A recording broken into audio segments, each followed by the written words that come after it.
Hello. What's up, everybody? Welcome to Wolf Den Live, episode 229, the one where I explain how I got myself a physical copy of Resident Evil 4 for the Switch. That's not real.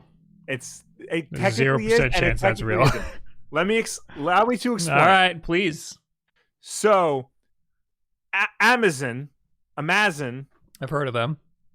they had a sale on the Resident Evil triple pack last week. It was like, I think, $40 when typically that sells for a full 60, and the individual games in the triple pack sell on the Switch for 30. Okay. So I'm getting a discount for basically, I already have Resident Evil 4 on the Switch digitally. So I figured I got a nice little discount on Resident Evil 5 and 6. Turns out Resident Evil 5 and 6 are digital downloads. You get a code for them in here that expire in $27.99. But Resident Evil 4 is the only game that is on a physical cart. Oh, so it is real. Yeah. Oh. It just, it's bundled as a triple pack because you basically get 5 and 6 for free, but digitally. So, because I'm a crazy person, yes, I decided to download a Switch cover template, and I wish I remember the name of the fan, made a mock-up of Resident Evil 4 for the Switch. So I just downloaded it, printed it out, and here it goes. Wait, what does the cover normally look like? The cover normally is this. Oh, okay. Yeah, screw that. Triple pack. Screw that. Now, I have just a regular basic bitch printer, and I have never been able to cut in a straight line. Mm-hmm. And like I said, I am a crazy person, and there are people on Etsy who make like professionally done Resident Evil 4 for Switch covers for $10. No, I might just do it. No, because like I said, I am. Well, insane. You will get the nice paper. Yes, the nice. It's primarily like my thin, reasoning. Glossy. Yeah, it's like magazine quality paper. Yeah. Anyway.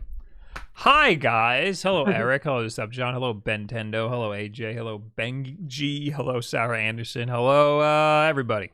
Hello anyone and everyone who is here today. But a special hello to the Bear 339, Bryce Gagner, Sardi, Aiden, Cashburn, Menu, Migs Luna, 7, Nadia, and Rusty Shackelford, all for being members here on YouTube. Thank you, everyone. If you saw the little starting soon screen break, it's because I realized that Streamlabs broke again, and I was trying to fix it right before we went live. And it worked. Anyway, there's not a lot of crazy big news. That's why we're talking about indie games coming out recently. But first... well, so here's the thing. All right. As you all know, the month is ending. May is ending, and June is right around the corner. It's all over. And usually around this time... we like to announce the games. The games. I love the games. Tell us more, Will. He's broken. Will broke. Anyway, there's PlayStation Plus and Xbox. You completely broke for... You said, we'd like to announce the games, and then you stopped. Really? Yeah. So anything you said after that...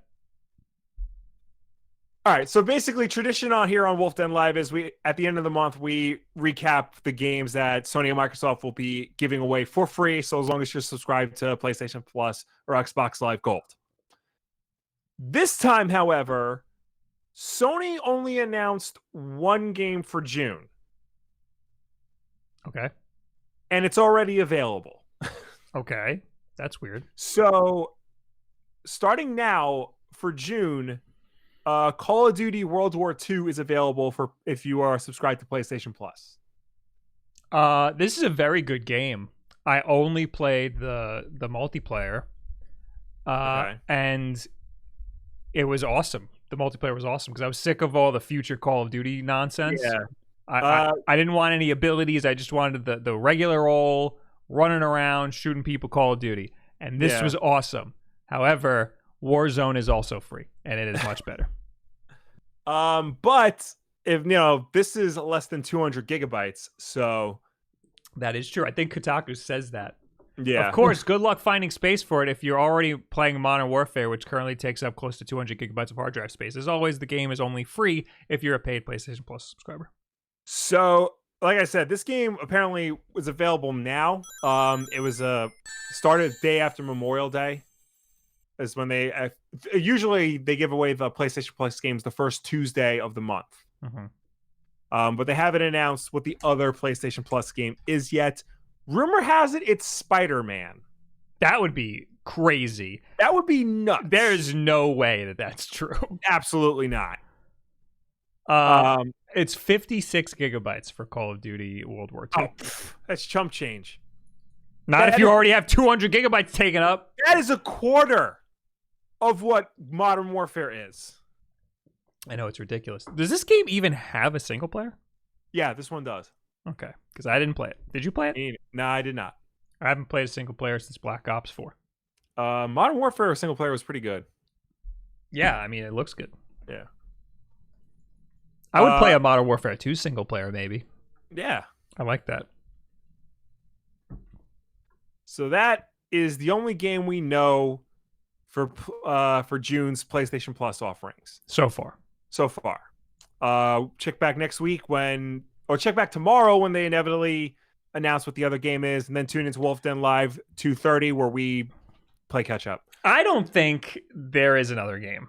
Did they say there's another game? There's always 2 games. So why would they not do 2 games just for this 1 month? Why would they announce one early? My guess is because this is a tie-in for Memorial Day. I think they're running out of games. It's the end of the console life cycle. I think that they're just I don't think we're gonna get another game. I think that's it.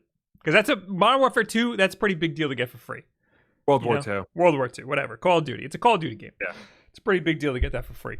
There are like thousands of games available on PS4. Yeah, we saw this at the end of the PlayStation 3. They was getting like garbage games. But if we go over to the Microsoft side of things, they're still releasing 4 games a month. Microsoft's been killing it with these games with gold. Yeah. Gotta say. Just give me some. I'm trying to get a list, just a number of how many games are available for the PlayStation 4 right now. I think you could just Google that. That's how it works on a Switch. All right. I'm on the Wikipedia page. How many PS4 games are there? 2,620. Yeah, they can pick any one of those. Well, they games. gotta okay it with the publisher. They gotta work out a deal with them and stuff. You know, it's like that. I don't friggin' know. A Ben 10 game can't get instantly put on. They also don't want it to be a crap game because then people like us are going to be like, that sucks. But they've done crap games before. I don't think that's going to stop them. I'm placing my bet that World War II is the only game for next month. All right. I hope you're wrong. I hope I'm wrong too. I don't want that. Tune in next week as we figure that out. Okay. All right. Xbox. Over on the Xbox side of things. On the Xbox One, for the entire month of June, you get Shantae and the Pirate's Curse. I've still never played a Shantae game. I feel like I've played a little bit of one of them, but not enough to form an opinion on. I would love to play it. It was one of those games where the first level is an hour-long tutorial. Oh my god. So I didn't know that. Yeah, I didn't I mean, I might be exaggerating, but I didn't get any further than that. And then, in addition to Shantae, from June 16th to July 15th is Coffee Talk. Based That's on the name of the game? Yep, based on the classic Saturday Night Live skit starring Mike Myers, you play as a man dressed as a woman talking about all different things around the New York cafe scene. That's not true. That's not true at all. That's not true. Okay, good. I was like, no way. That picture is not that. No. I would play that. Oh, yeah, absolutely. This sounds like a barista simulator. As a barista owner in a soothing and relaxing game, immerse yourself in the stories of the city's fantasy inhabitants, where progression is based on the variety of beverages you serve. You will easily get invested in the strong narrative of your customers' lives while playing this timely character interaction simulator. What's the deal with Xbox.com not having trailers for these games or not having a video? What's the deal with that? Usually they have just one video for... Yeah. They're not doing that. That's weird. Weird. Yeah. Well, anyway, I love my coffee. Yeah. Hey, look, that's even my bowl. That's my same coffee bowl. Look at that. Wow. It's like this game is for you. And I will still never play it. I'll be honest, I'd totally play this game if it were on Switch. It is. Oh, it is? It is. So put your money where your mouth is. All right. I see an image for it. Japanese cover art? No. Coffee Talk Nintendo Switch. Available now. All right. $12.99. There you go, Will. Okay, great. There goes $13. Anyway, on the Xbox 360, well, technically, on the original Xbox, which you can play on the Xbox 360 or Xbox One, June 1st to the 15th will be Destroy All Humans. Do you remember this game? I do remember this game. This was a very popular game. I don't know if it was very popular, but it had a strong cult following. It was very popular. I remember it was pretty big, yeah. A lot of people coming into GameStop asking for this game. Yeah. Or games like it, or saying that they liked this game. Yeah, it's a simple premise. You're an alien. You go around messing up human stuff. What more do you want? A lot of people seem to like games where you just destroy a large group of people. Yeah. It's a little upsetting. They need something cathartic to do, I guess. I guess so. And that's this game is you just destroy all humans. I believe there's a full remake of it coming soon. I guess to get yourself hyped, download the original on Xbox One. That's free. Yeah. If you have Xbox Live. Yeah. And from June 16th to the 30th is Cine Mora on Xbox One. Sign Mora. Either way, I've never heard of this game. I'm showing the EX version. Okay. Oh, it's a freaking shmup. Oh, okay. All these shmups always have like extravagant names. Yeah. And then you look at it and it's like, oh, it's just a shmup. Yeah. Yeah. Well, there you go. If you like shmups, you got a free one. There you go. Cool. Yeah. So, not a bad showing for Microsoft at all. Shantae, I might. You know what? Can I download it from here? Maybe if it's available. Some of these games. Oh, it's not available yet. Some of these games do become available early on Microsoft, so just keep your eye out for it. Right. What time? We got. So Monday. Monday is when I will download Shantae. If somebody would please remind me. Coffee Talk. I mean, it looks cute as hell. I just don't like those types of games. It's just not my thing. It will be Will's thing though, and he buys the Switch version. Yeah, I guess. I can't though. I gotta play Resident Evil 4, 5, and 6. True. And I did play that Jay and Silent Bob game that we got a code for. I completely forgot about that. I actually played a little bit of that. What is that? Hold on, let me get the full name of it. Jay and Silent Bob Mall Brawl. Mall Brawl. Oh, so, here it is. Basically, it is a beat 'em up in the vein of like NES beat 'em ups, like Double Dragon and River City Ransom. You play as either Jay or his hetero life mate Silent Bob, and you just walk around the mall from mall rats and just beating people up. It plays exactly like an NES beat 'em up. Like it looks exactly like one. It feels exactly like one. The combat is, fits right at home with that era. Oh, that's just River City Ransom. Yeah, and it plays just as well as it. The problem is it plays just like an 8-bit NES beat 'em up. Like, even in terms of difficulty, the game is very hard. Okay. And I didn't get a chance to play it with 2 players, but I don't know if it scales depending on how many people play. They probably expect you to play with 2 players and didn't want to change the difficulty. Yeah. I mean, look, it's not a bad game, and I would recommend checking it out, especially if you're a fan of either 8-bit beat 'em ups like Double Dragon or River City Ransom or any of those games, or if you really like Jay and Silent Bob. It's $15. That's a lot. It is a lot, considering River City Ransom is freaking free if you have Switch Online. But if it ever goes on sale, and you're into this type of stuff, it's not a bad time. Just be aware that it is NES hard, like legitimately NES hard. So they were true to the 8-bit. They were very true to the We got a buck from Cedric Mattis, who says, GameStop shipped me a gutted new Switch game that I bought online. Tisk tisk, shame stop. Yeah, they got it's ridiculous that they do that. They always have a display model of a game. Mm-hmm. So they gut the insides and call it new still. Right. But they open it. Nobody's ever played the game. But they take the game and they put it away, and then when somebody buys the last copy, that's the display model.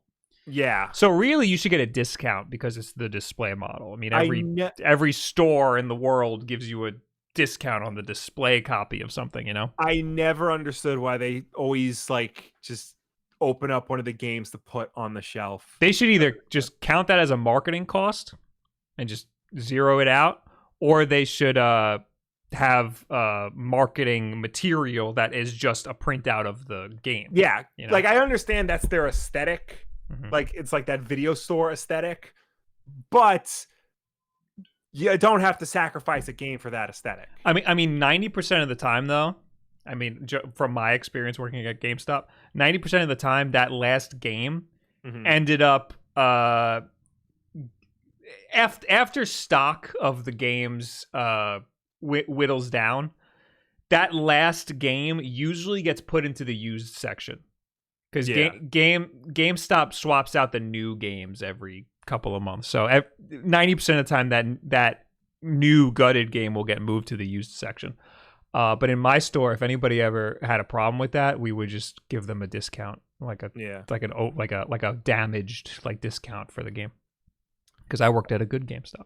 Yes. Anyway. I would also just like to say that there's a demo for Coffee Talk. So on the Switch? Yeah. So I'm trying. I am trying before I'm buying. You know what? I might do that. There you go. Let's see. More games need to have demos because I download every demo I see on the Switch. Yeah, download demo. Yeah. Thank you. Demo is on its way. You're welcome, Mario. All right. Now we can finally talk about all these indie games we're getting that don't include Coffee Talk. No. So, Wholesome Games, who I've never heard of before. Yeah. Who are they? I've heard of some of these games. I've heard of 0 of these games. But I mean, they just seem like a nicer version of Devolver Digital. I don't think they have an aesthetic or a name recognition all their own, Brighten your day with cute, friendly, compassionate, cozy video games. So it's been a slow news month. And yeah, Wholesome Games was like, you know what? Everyone else is doing these. Why don't we just have our own little Nintendo Direct or games showcase? So they called it the Wholesome Direct, and it's kind of stylized like a Nintendo Direct, but not all of the games are Nintendo games. Yeah. Apparently in their Direct, only a handful of them are either out or coming to the Switch. The rest are pretty much just multi-platform games. Right. But not necessarily coming to Switch. I marked, there's over 50. Right. And so we're not going to talk about every single one of them. Right. But I marked down a bunch that I thought were worth a chat. Okay. We can't watch the whole video. It's 37 minutes long. Right. But there is some cool stuff here. Honestly, nothing mind-blowing. Nothing I was like, wow, that looks amazing. You know, did you watch anything? I didn't see anything. Oh, well, we're going to go through this together, Will. All right. First game that I saw that looked pretty cool was called Errand Boy. Here it is. Errand Boy, a magical story-driven adventure game, is currently in development by Tree Interactive, an independent game development studio based in San Jose, Costa Rica.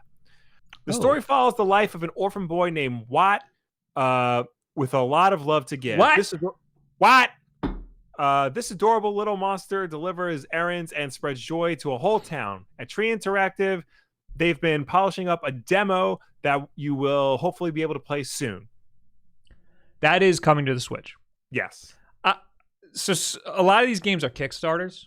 Mm-hmm. So I'm assuming Switch is one of their like stretch goals. Yeah. That they'll probably hit. All these games seem like they're going to be just fine. But if it's not on the Switch, it doesn't mean it won't eventually come to the Switch. It just means that there's no plans at this time to come to the Switch. So this game looks pretty cool. Errand Boy is a story of an orphan boy looking for his place in the world, establish relationships with other creatures, and find meaning through the acceptance of responsibility. Help the town flourish through help, and avoid crisis of incoming catastrophe. Errand Boy is the first chapter of a 5-chapter game. So it looks like there's going to be more of this, whether we want it or not. I don't like that. But now, what does that mean? Errand Boy is the first chapter of a 5-chapter game. Is this Errand Boy Part 1, and then there's going to be Errand Boy Part 2, or is there going to be like Errand Boy, Errand's girl, and then something else that just happens to take place in this universe? So Errand Boy was part of a game jam. Right. And that's all I know. I was seeing if maybe there was like a Kickstarter or something for it. Yeah. There's just a My Potato Games listing. Mm-hmm. Yeah. No info about that. It'd be nice if the chapters were free, but it doesn't sound like it. Well, they said they're working on a demo. So that's at least we'll get that. That's good. Mm-hmm. All right, next is Ooblets. Ooblets, previously known as Moblets, is an upcoming life simulation game. Is scheduled to be in development for Windows and Switch. The game has been in development by Glumberland, a 2-person indie game development studio composed of artist-programmer Rebecca Cordingley and designer Ben Wasser. The game combines elements of such games as Stardew Valley and Pokemon. The game was due to be published by Double Fine, but following the company's acquisition by Microsoft in June 2019, Ooblets developers announced that they would instead self-publish the title. It was announced in August last year that Ooblets would be an Epic Game Store exclusive, which generated thousands of hateful comments towards the developers and a negative reaction from fans and other financial supporters of the game. Oh, so it's an Epic exclusive. And Xbox One. Okay. So it's not an exclusive, but it's also coming to Xbox One. PC exclusive. Microsoft exclusive. Well, on PC, it's an Epic Game Store exclusive.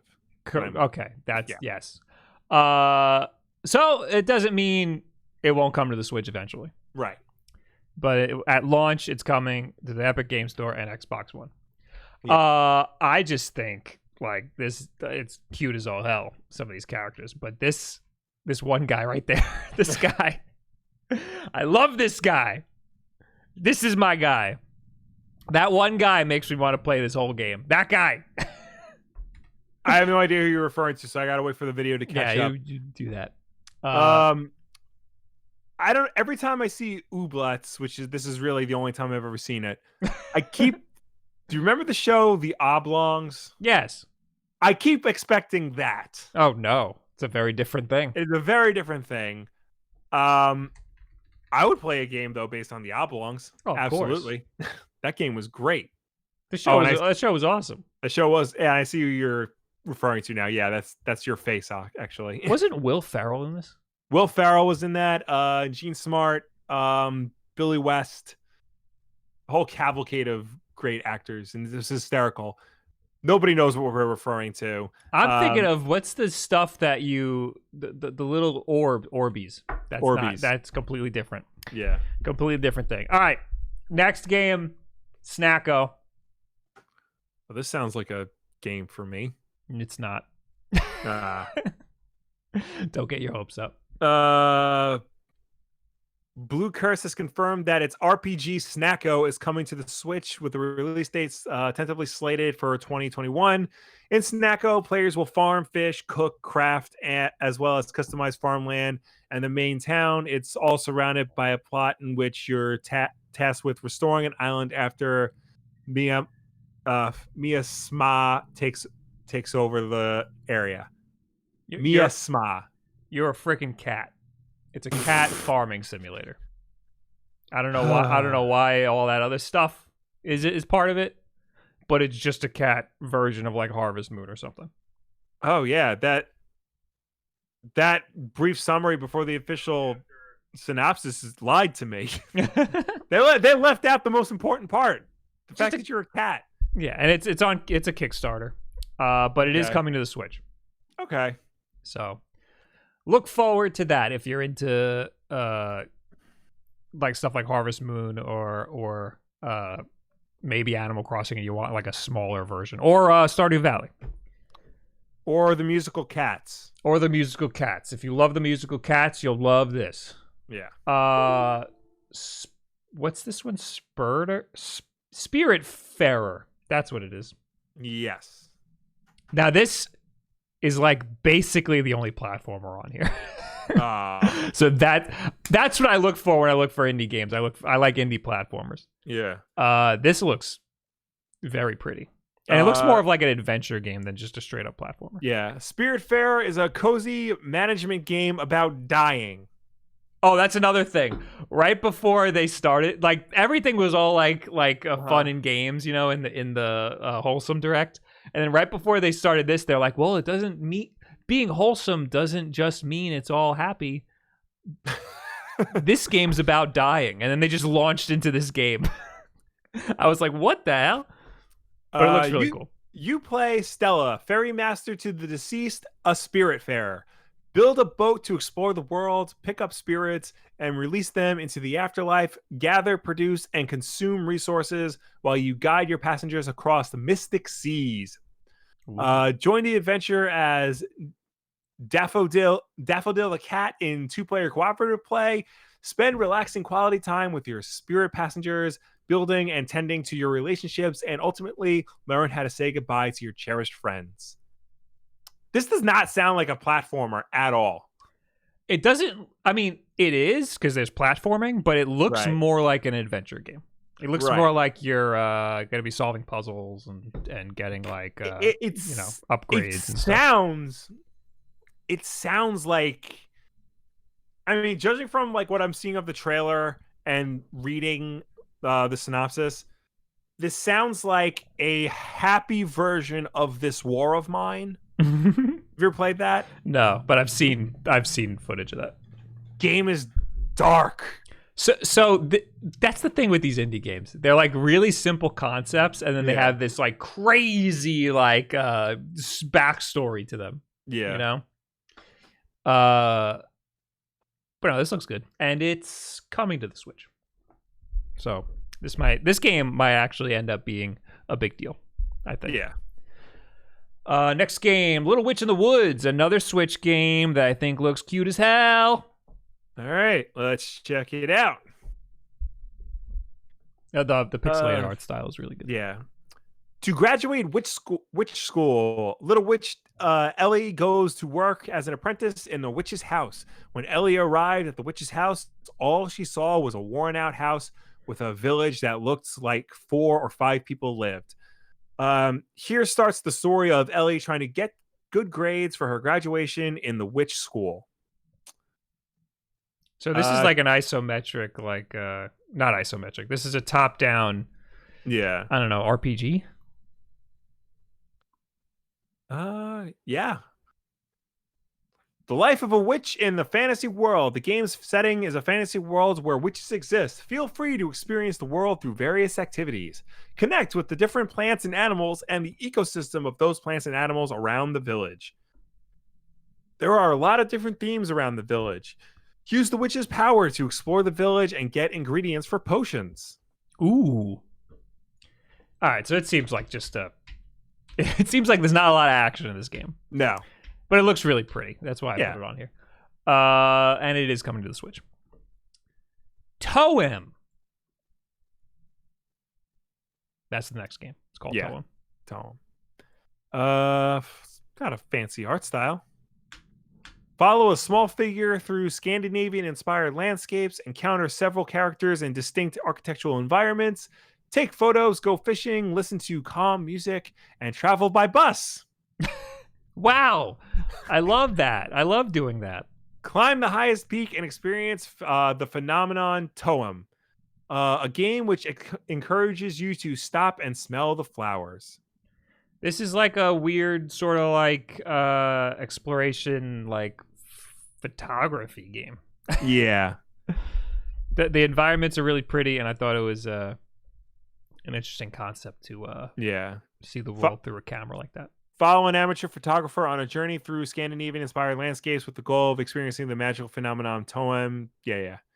And the big gameplay, the big gameplay mechanic seems to be traveling by bus, because they mentioned that in the About This game on Steam. There it is. There's the bus. It is not coming to Switch, and it's slated for Q1 of 2021 on Steam, so it'll probably be a while if it ever comes to Switch. Winding Worlds. I don't remember this one. It's apparently on Apple Arcade. Oh yes, so again, not coming to Switch, but this reminded me of stuff like what's that game? It reminded me of some really cool mobile games. Okay. So I'm interested in something like this because it's coming to Apple Arcade. I got a subscription. Just freaking download it. You're far from home. You're not sure how you got here, but you know one thing: it's your calling to help your new friends however you can. But not all of them are being cooperative. From the award-winning studio that brought you Gnog comes Winding Worlds, a finger-wiggling puzzle adventure about a girl, a worm, and how to say goodbye. I like these types of weird mobile puzzle games. I think puzzle games work really well on mobile because, like, you just freaking use your finger and you figure stuff out on screen. But it's sort of like cutesy art style. It reminds me of stuff like Monument Valley. What are some other like great mobile? I mean, I really liked. I mean, part of this reminds me a little bit of Zenbound. You ever play that? No. Zenbound. I mean, it's not really similar, but Zenbound, like, you just had a block of wood and a string, and the goal was to wrap the string. Every time you wrap the string around the block of wood, it would paint the block of wood, and you just had to keep wrapping the string around the block of wood until it painted the whole thing. But the thing is, the block of wood was always like in a weird shape. That's weird, Will. This is a weird sounding game. Did you know it's on Nintendo Switch? Zenbound? And you use a Joy-Con to move the object. Oh, I don't know if I like that. Oh, I see it painting the... Yeah. I mean, Zenbound was really fun. It was actually like very calming and relaxing. Mm-hmm. But I mean, I don't know if I would play it on the Switch. Yeah, you use the Joy-Con. You rotate the Joy-Con to rotate the object. Yeah. That seems like a cool concept. I've never heard of this game before, though. There was 2 of them. There's 2 of them? Oh, this is Zenbound 2. Yeah. It was one of the first, like kind of big iOS games. Okay. Oh, yeah. For $15? That's the Switch tax, baby. I hate everybody. What's next? What did we just talk about? I completely forgot. Winding Worlds. Oh, so the next one is... All right. Yeah, we're done with that. Yeah. When the Past Was Around. Okay. There's a demo for it. This reminded me of Florence. I still need to play that.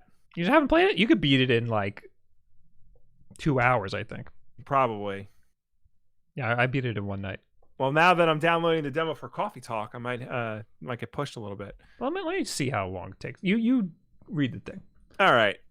Something is missing from her world, but she can neither remember nor forget. Like music from her adolescent days, its tunes resonate, yet its verses have gone silent. Like a beast who stalks in her dreams, its eyes call her, yet its name has been lost. It's been far too long, but she's back here again in a place where the past was around. When the Past Was Around tells a bittersweet tale between a girl and a beast in a surreal world consisting of disjointed rooms from memories and time. With each clues gathered, that's not English, puzzles solved and doors unlocked, the girl will find her way unraveling the secrets between her and the beast, the secrets which she used to know. Features: a curious girl. We don't need to know the features. We only need like 2 sentences of each of these games. We don't need like a whole friggin' deep dive. I think it's Japanese or something, this game. Probably. But no, it just reminded me of Florence because it's the same sort of like puzzly, comic booky, like yeah. And it's the story's pretty much the same. Yeah. Florence, by the way, it takes 42 minutes to beat. Okay. No, I'm sorry. 40 minutes for the main story, 42 minutes for the main plus extras. And if you're a completionist, 53 minutes. Oh, boy. It's a great game, though. Yeah. Play it on mobile. I have it for the Switch. Why? Because I had a gift card. Oh, okay. I wonder if it's... Because, like, they'd have to reformat the whole thing to be sideways. Yeah. Or, landscape. Yeah. Anyway, I think the next game is the next game. Space for the Unbound. I think that's just right after this one. Yeah. Yeah, this one I think had the best pixelated art style of the whole thing. A slice of life adventure game with a beautiful pixel art set in the late 90s rural Indonesia that tells a story about overcoming anxiety, depression, and the relationship between a boy and a girl with supernatural powers. Yeah, this is kind of look at that, the whole friggin' oh yeah no, this is a gorgeous looking game. Yeah, so this is just kind of like what do you call this type of game? It's like it reminds me of like a point and click, but it's not. Yeah. But yeah, that seems cool. Then you got this guy in his little turtleneck and jacket, but we're not talking about his game. Yeah. The rest of the stuff. Wait, yeah, the rest of the stuff was in a montage. Okay. So I'm not gonna be able to have footage for it. Okay. But we got Skateburb, which everybody knows Skateburb. Hell yeah, part of the big skateboarding renaissance in video games. I'm gonna just show these on screen. Okay. Skateburb got delayed. Oh. It was gonna come out this year. It was in a Nintendo Direct or an Indie Direct. Now it's got delayed. It's coming out in 2021. Skateboarding Bird. That's all you need to know. The next game is Haven. This I put here. This was in a montage, so it was just super quick. But this looked really cool. I don't know what it reminded me of. They escape to a lost planet to be together. An RPG adventure about love and freedom. Play solo or co-op with a special someone. Oh, there's love making. No, there's not. Well, it got interrupted. Oh, there it is. You can have sex in this one. I thought this was a Nintendo game. Hey, Night Trap's on the Switch, so anything's possible. True. All right. Pushy and Pulley in Blockland. This one also sounds like there's love making. Yes. There is not. It's too cute. Pushy and Pulley in Blockland is an endearing co-op arcade game that will take you and a friend through ever-challenging levels, kill monsters, match blocks, defeat bosses, make love, recover your spaceship, and escape Blockland. You added that. I did add that. It's too cute for that. I mean, look, man. This reminded me of Bomberman. Yeah. But instead of bombs, it's blocks. You're moving blocks. Yeah. So this looks pretty cool. Yeah. I would give that a shot. I think it's coming. That one's coming to Switch. So is Haven. Yeah, I said that already. Yeah. So is Skateboard. This one is not coming to the Switch. Ollie Oop. Ollie Oop, a game about a skateboarding dog named Ollie who goes on an adventure to find his friend Reggie. Another entry in the skateboarding video game renaissance of 2020.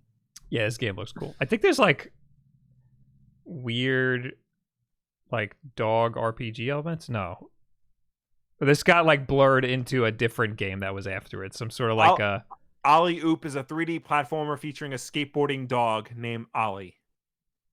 Oh, it's a 3D platformer. That's freaking cool. It's not well, the release date is to be dated on Steam. Right. It has no plans to come to Switch, but I hope it does because I would love to play that. That sounds awesome. Orange Island is coming to the Switch. Let me open up the page. And this looks like it looks like a Game Boy game. Yeah. But it's got too many colors and too many pixels. But it still looks like a Game Boy game. Game Boy Color. There you go.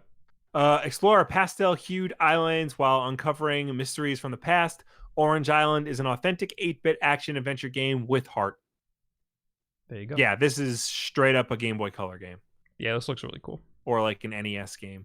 I'm down for that. And the last one, before we go on, I just want to point out, because I'm reading off of the Steam page, and apparently Orange Island is not compatible with Mac OS 10.15 Catalina. That means that it's a 32-bit game. Yes.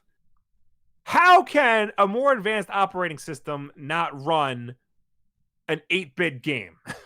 They're trying to friggin' force developers to modernize, which ends up hurting us consumers because we can't run old stuff. But sometimes you want to run old stuff, you know? I know. I have this great program that I use to determine the resolution and frame rate of video files and stuff. And like gives me all the data of the video files. And that isn't 64-bit. It's only 32. And it's an old program that isn't the thing. And so, same thing with Disk Inventory X. That gives you like the readout of your whole hard drive, so you could tell what that's files. Not Catalina compatible? I don't think so. I use that all the time. I know. See, unless they made a new version, I don't know. And it's a problem. See, I'm afraid to update to Catalina because a lot of my programs and games won't be compatible. But Adobe keeps telling me that I have to update, and the next version of Premiere won't run unless I'm running Catalina. I've been throwing around the idea of rocking a big beefy MacBook and just a PC instead of a Hackintosh. Okay.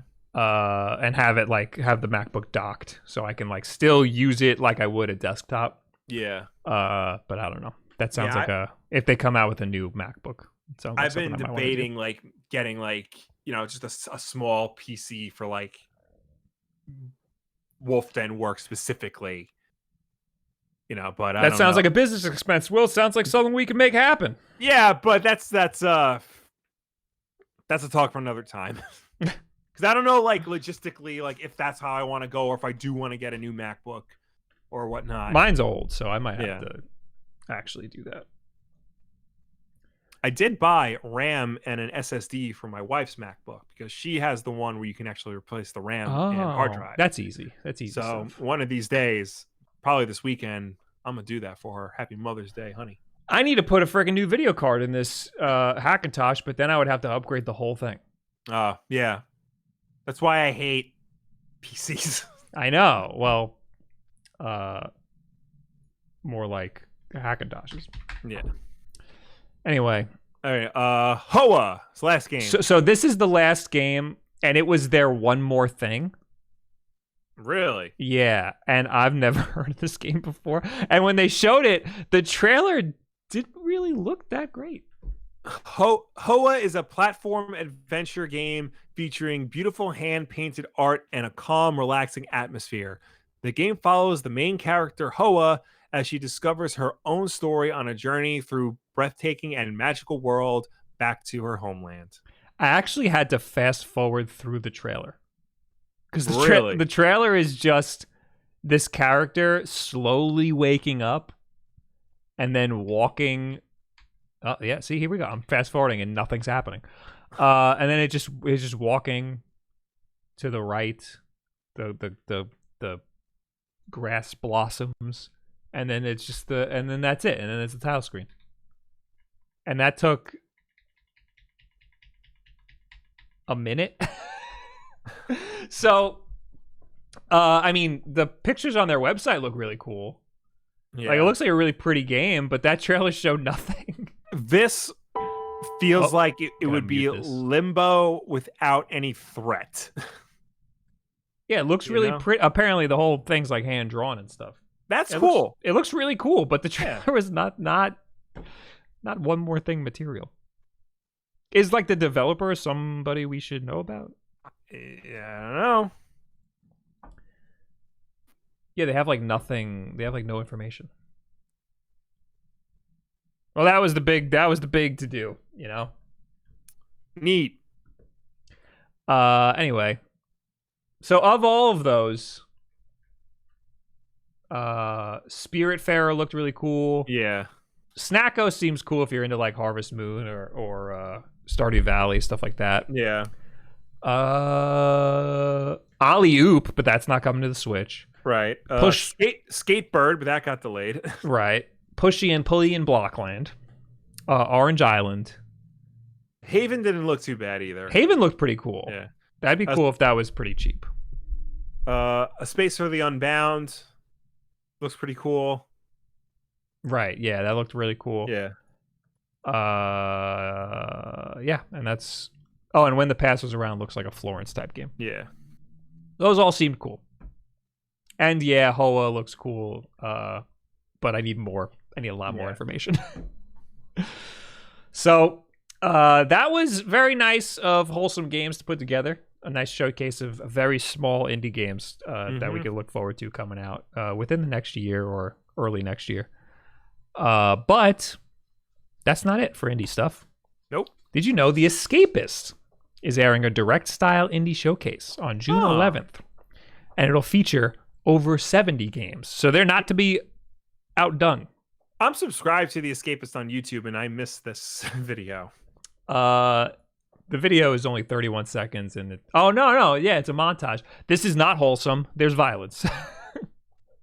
Oh yeah. But anyway, according to Nintendo Life, it says E3 2020 might have been officially canceled, but that doesn't mean that there won't be any other announcements taking place. In its place this year are a bunch of online events. The latest one announced is the Indie Showcase by The Escapist in partnership with GOG.com. Oh, I didn't know that. This digital event will run from the 11th of June until the 14th of June and promises to showcase over 70 different indie games from developers all around the world. It'll kick off on the 11th with a, quote, direct style showcase on YouTube featuring reveals, lots of gameplay, and developer diaries.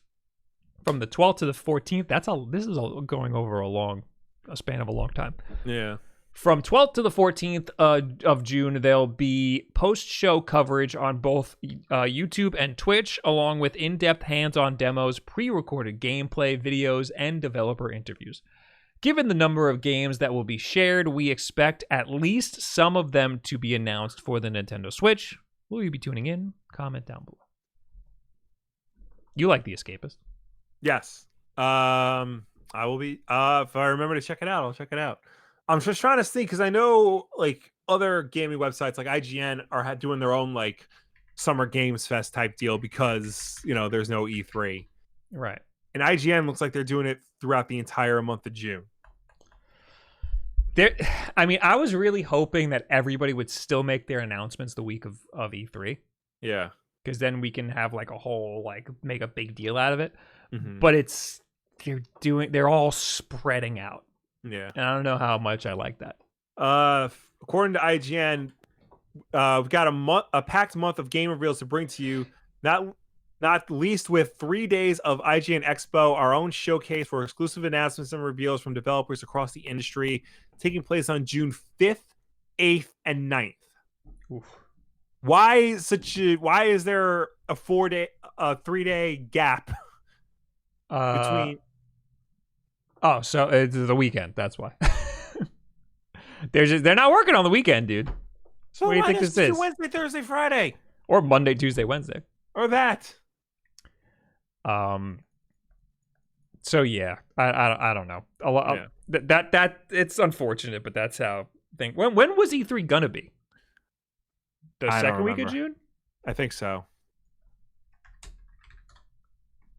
I typed in E3 2020 and it just says canceled. When was it gonna be?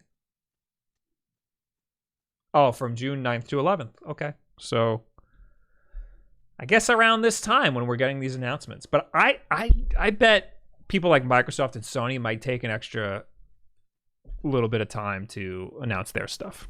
Yeah. You know, because they probably had some delays because of the pandemic, and then they're like, all right, let's take this time to regroup. We're the big players. We can do whatever we want. All right, we got some stuff, some super chats and whatnot. We do. We got Cedric Mattis. We got my dog going nuts over here. My dog, my dude. He's playing with his bone. Cedric Mattis with $5. Thank you for helping out the customers at the GameStop you worked at and being part of a good GameStop store. I do appreciate the workers at my local GameStop. Well, thank you. The trick to being a good GameStop employee is to not listen to your district managers and any of the crap that they tell you to do. Just do whatever you feel like. Yeah. And that also means you might get fired. But that's just how it is. I was in college. I could care less if I got fired. I would just get another retail job. Anyway, Decepticon with a toonie says, anyone remember the sister from the Oblongs? And then he had a girl emoji and then an eggplant emoji. Oh, it's because she had like the little phallus thing sticking out of her head. Oh, I thought it was something else. Because the eggplant emoji is a penis. Well, right. And she had like a penis looking thing growing out of her head. Oh. It wasn't like exactly a penis. I thought he was calling her a slut. Yeah. Papishka with $2. That's it. Oh, the Papishka sent the heart. Oh, I didn't get that. That didn't come through. Well, thank you. Thank you. Heart you too. Okay. This was a big deal, Will. This was a big deal. Early tech analysis of Xenoblade Chronicles Definitive Edition reveals frame rate and resolution. Oh boy. It's caused a lot of controversy on the Twitters. I bet it did. Got people like Wood from the YouTube channel Beat 'em Ups in trouble. Based on the footage and screenshots we've seen so far, this is again Nintendo Life, Xenoblade Chronicles Definitive Edition is a stunning looking game, but what technical sacrifices does it make to achieve this level of beauty? While normally we'd have to wait until this release date to find out how a game runs, performance details and footage of the Definitive Edition have already been shared online, as you can see in the following video uploaded by YouTube channel Jansen Benchmarks. This new version appears to run at 30 frames per second in docked mode and undocked mode. That's not even the controversial part, Will. Blaspheme. According to the Twitter user Maza Grader Dev, these people need to have more, fluid names. The resolution in the Definitive Edition is the same as Xenoblade Chronicles 2, dynamic 504p to 720p in docked mode, and 378p to 540p in handheld mode. A sharpening filter featuring a couple of new options has also been applied, but it's said to be far less, quote, aggressive in the Definitive Edition. And the tweet says, according to leaked Xenoblade Chronicles Definitive Edition configs, all right, this is too technical. I'm not reading all this. Little correction in docked mode, 504 to 720. So yeah, it runs at a really low resolution. Now, the reason this was really controversial is because it supposedly only runs that low, like at 378p, It only runs that low very rarely. Like, I guess if there's like a lot of stuff going on. Yeah. It seems like the frame rate's consistent. In this YouTube video, I'm seeing a boss battle, and it's a steady 30, which is probably why it's locked at 30, so that it can be steady. I want to know that frame rate, though. That's another thing. The dynamic frame rate is there to make the dynamic resolution is there to make the frame rate more smooth. And personally, I would much rather have a dynamic resolution than a dynamic frame rate. Isn't that the same reason why, like, doesn't The Witcher have something similar on the Switch? Or is that just run at a low resolution? I don't know. I know Overwatch does. Yeah. Overwatch has it on all consoles. This only showed frame rate. I want to see the resolution. Actually, there was a part where the frame rate kind of went a little dippy. Just a little. Mm-hmm.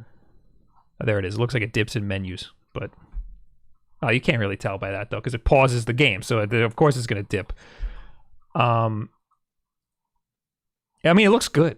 It looks good. Yeah. Just because the frame rate can dip low if there's a lot going on doesn't really mean anything. You know? I mean the I keep saying the wrong thing. Just because the resolution dips doesn't mean it's a garbage game and you shouldn't buy it. Yeah.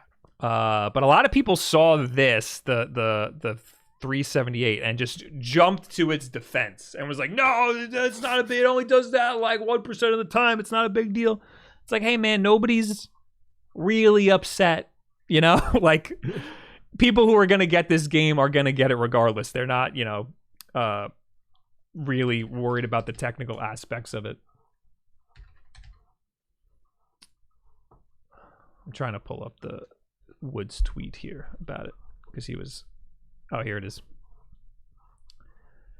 It goes to show just how successful the Switch is when Nintendo can throw out a game at 378p in 2020, and we are all still excited to play it. And people were very mad at that tweet for some reason. Oh, because it only runs at 378p like 1% of the time. Yeah. And then I said, how dare you put a positive spin on a game's shortcomings? So any thoughts, Will? How about a yes and, like this is an improv show? I mean, look, Nintendo, whenever they make a game, like all the technical stuff they do is for a reason. Like ideally, yeah, they would probably have it run at like 1080p 60 if they could. But obviously, they wanted to hit 30 for whatever reason. And so they have the dynamic, resolution shifting to accommodate that. And then, most developers do that. It's nice to see them prioritizing a smooth frame rate over, the resolution. Yeah, I'd much rather that. This is the third version of Xenoblade Chronicles. Yeah. So I think it was Wii. Let me just pull it up so I don't get this wrong. Yeah, Wii, 3DS, and now Switch. Yes. So 3DS, not the definitive edition. Clearly. I mean, also that required the new 3DS.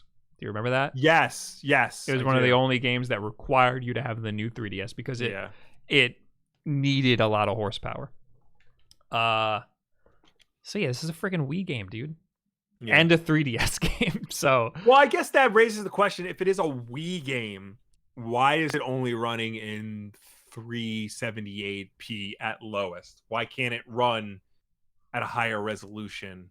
I mean, I don't want to speak out of term here, but it's probably running on a different engine. Oh, here we go. According to the wiki, Xenoblade Chronicles Definitive Edition, a remake of the original game, Xenoblade Chronicles Definitive Edition, was announced in September 2019 during a Nintendo Direct presentation. In addition to enhanced visuals, updated controls, remastered music, and other quality-of-life improvements, Definitive Edition also includes a new epilogue titled Future Connected. Set 1 year after the main game's events, it is scheduled to be released on Nintendo Switch. So it's a remake. It's basically a new game. Yeah, it's a complete remake. I'm going to say it's probably running on the stuff that the last Xenoblade game ran on. Okay. Makes sense. Can I get a list of Xenoblade games?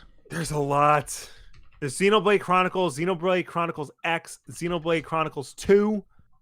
Then that's related to the Xeno Saga and Xenogears. Was there not one on the Switch? I think Xenoblade Chronicles 2 is the one on the Switch. Oh, right. Yeah. Yes. So I'm just gonna. Can you hear that? No. The dog like has a little rubber thing that he's just eating away at. Yes, it's probably using the same stuff as Xenoblade Chronicles 2. Is what I would guess. So, it's probably really pretty. I don't know anything about it. I'm not a Xenoblade guy. It looks like there's a lot going on. It looks like a world that takes forever. Oh, I remember hearing Xenoblade Chronicles 2 taking like 100 hours to beat or something. Jesus. How long to beat? Xenoblade Chronicles 2. Main story 65 hours. Main plus extras 107 hours. Completionist 259 hours. That's too long for a game. I'm sorry. There's no way. So a friend of mine has told me he has beaten Breath of the Wild, and I keep telling him he's lying to me.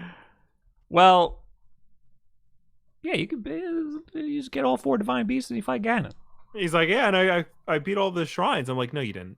Did he fight Ganon? No, he never said. You gotta ask him if he fought Ganon.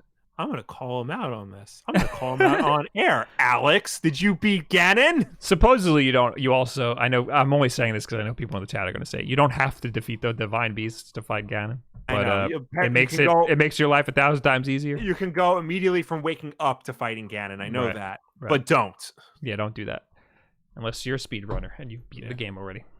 Okay, so that's it. Xenoblade Chronicles apparently runs at a very low resolution, even if it's not. I mean, the standard resolution of 504p, is it?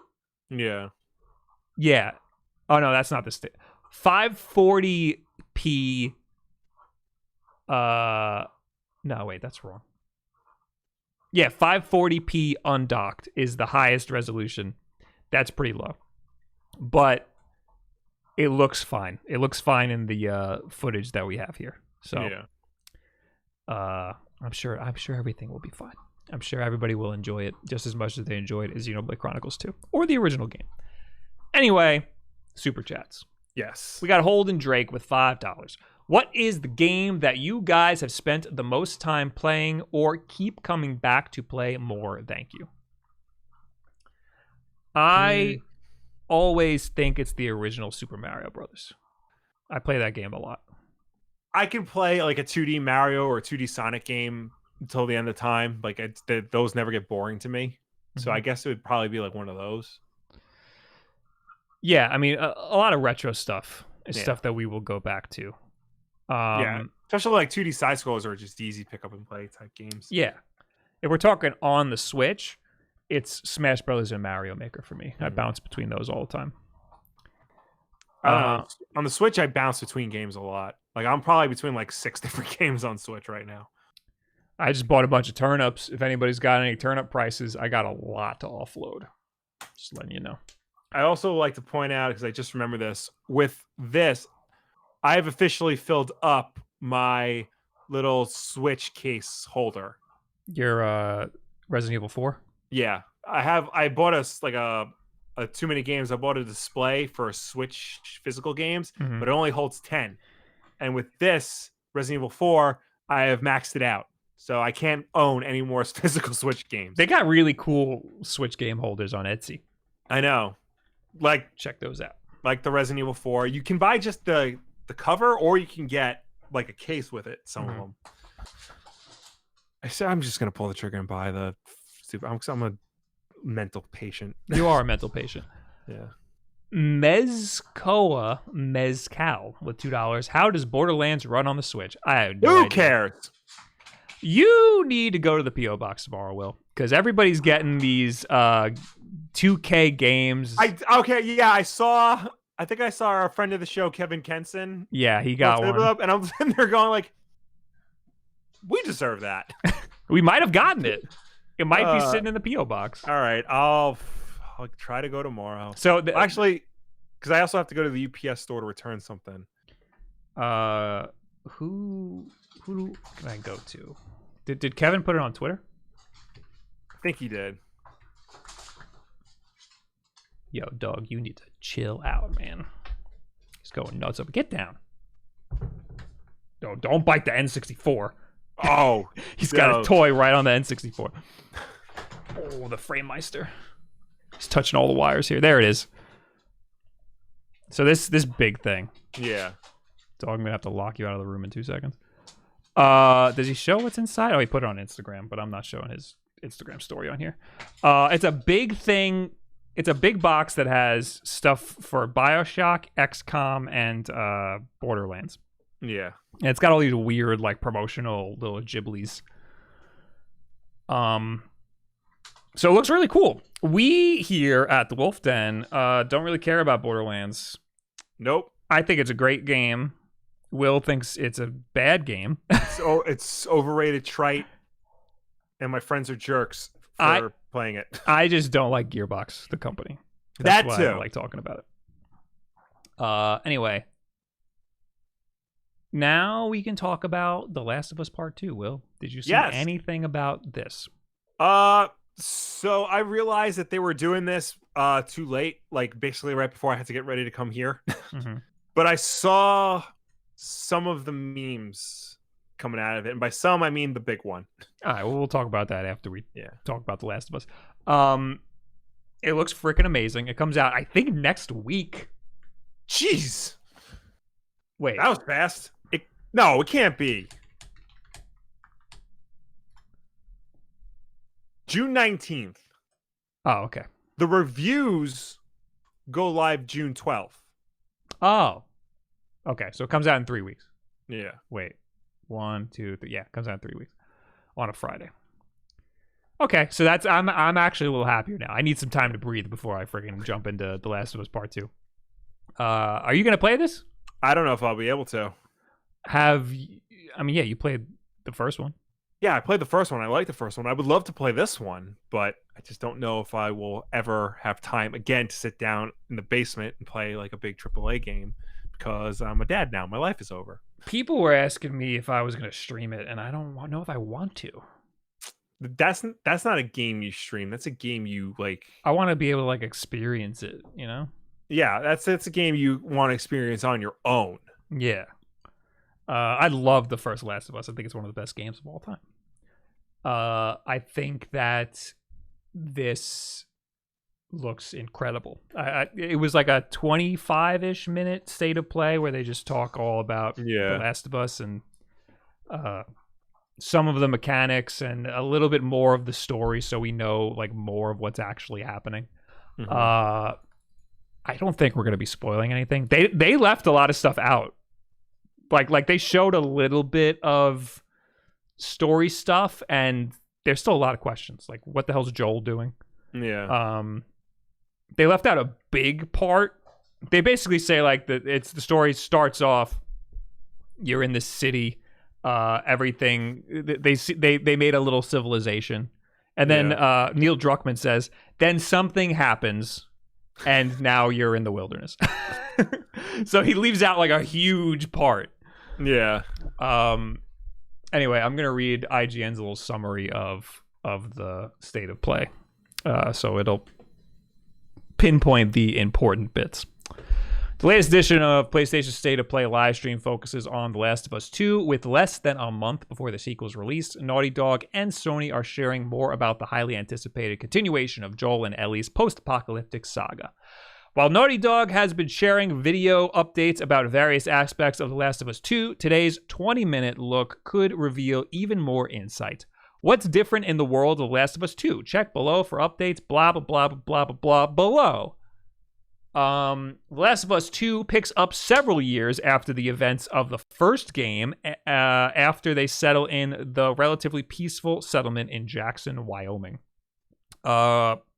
It looked like there was some footage of young Ellie. Like they showed like her with like a respirator and she looked young. But then it very quickly jumps to she's 19. So she's 19 at the start of this. Right. The game will cover expansive parts of the world, including real-life locations. And they said a lot of different weather and environments and stuff. So Ellie's going to be moving around a lot, just like in the first game. Yeah. The game will take place over multiple seasons and climates, from the snow-capped mountains of Jackson to the lush Pacific Northwest. It seemed like there was a big focus on Seattle. So you'll end up in Seattle. Naughty Dog has put a great bit of detail into recreating the real cities the maps are based on. Seattle will be another location Ellie visits on the journey. And I saw a freaking what's it called? Giraffe. I'm having a giant brain fart. We'll get back to it. Something that made it look like California. Okay. But it might be Seattle. I just don't know Seattle that well. You know, one of those big wheels that passengers sit in and then go around. Big wheels that passengers sit in. A trolley? No. Anyway, along with jumping, Ellie will be able to use ropes and to traverse a more open and expansive map or find hidden secrets. Naughty Dog says Last of Us Part 2 will be some of the biggest the studio's developers have ever created. Horses and boats will also help Ellie traverse the large maps. They didn't really talk about it, but there's a lot of weapon customizations. There's a silenced pistol. Ooh. But it sounds really loud still. Yeah. So it's like a makeshift silencer. It looks pretty cool. Okay. Oh, I think I remember seeing that. Like you can use like a water bottle with like a sock in it or something. That's what it looked like. Yeah. It looked like a Coke bottle or something. Yeah. The Last of Us Part 2 enemies, factions explained. They spent a long time explaining like the human enemies. And they explained some of the zombies, but it seemed more like there's going to be a bigger focus on the human enemies. The Washington Liberation Front is an armed group that originally fought to free Seattle from the military, but have become a powerful and deadly faction in Seattle since taking control of the city.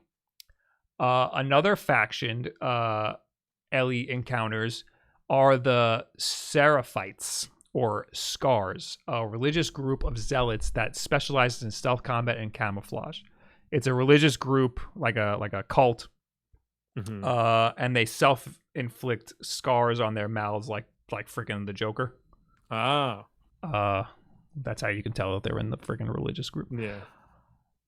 New infected types will be present in the sequel, such as Shamblers, a pustule-covered infected that explodes when hit. They got all these like pustules, and when you hit them, they like release like these like pores. There's a character, one of the villains in Left 4 Dead, does exactly that. So you're thinking of the Boomer? Yes. There was a Boomer in the first Last of Us. Was there? Yeah, it was the top tier of the infected. Was one that explodes when you kill it. Oh, I remember. Yeah, that's what the Boomer and Left 4 Dead's like.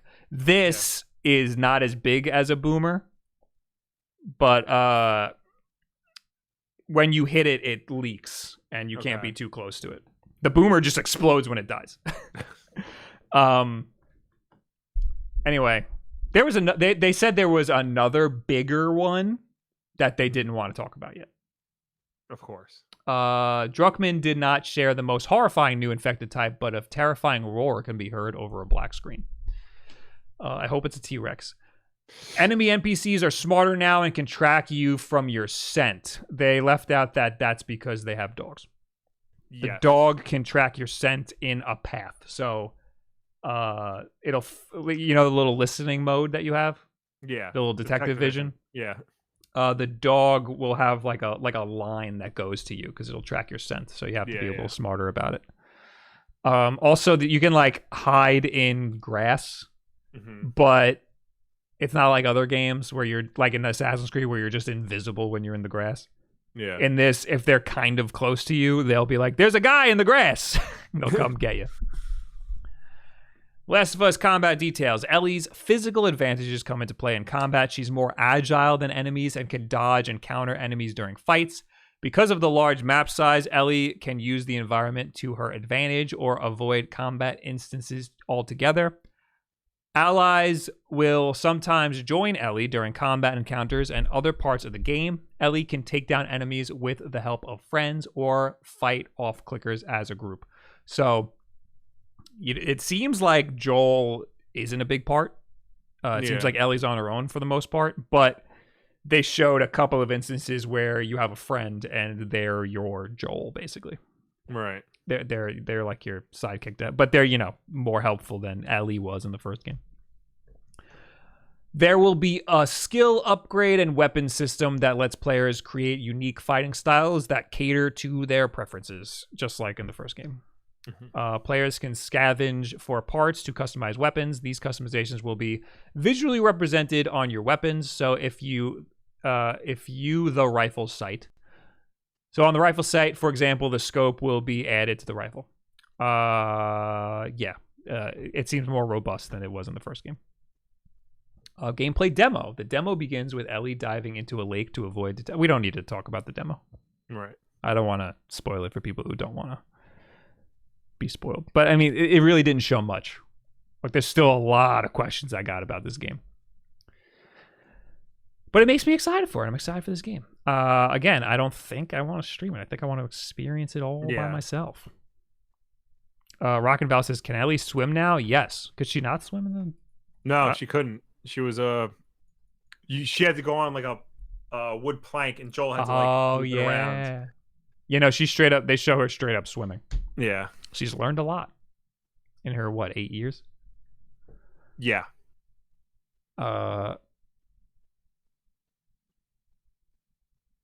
Ferris wheel was the word, Will, that I couldn't think of. Thanks, Trey. All right. There's a big Ferris wheel. Is that a Seattle thing?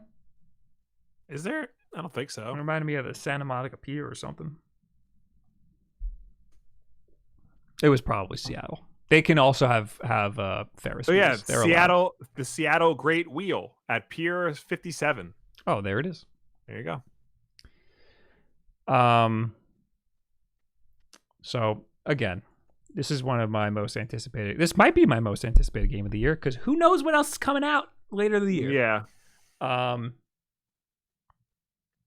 excited to see what else Ellie does. It looks way more violent. Like the original game was already violent. Yeah. It's that the freaking like facial animations are so good and the graphics are so good that you see their emotions before you kill them. Yeah. It's like there's parts in this where I was like, okay, Ellie's like, for example, okay, let's get into this. The big news that everybody found from this trailer was that The Last of Us has a PlayStation Vita in it. Yeah, this I saw somebody is playing a PlayStation Vita before Ellie comes up and basically kills them. So Ellie walks up behind this person and puts a knife to her throat and asks her some questions. And she's playing a Vita, and apparently it's playing the Hotline Miami soundtrack, which I didn't catch. That's what that was. Everyone was talking about like it referenced Hotline Miami and whatnot. I didn't understand what they were getting for. So yeah, she interrogates this person, and then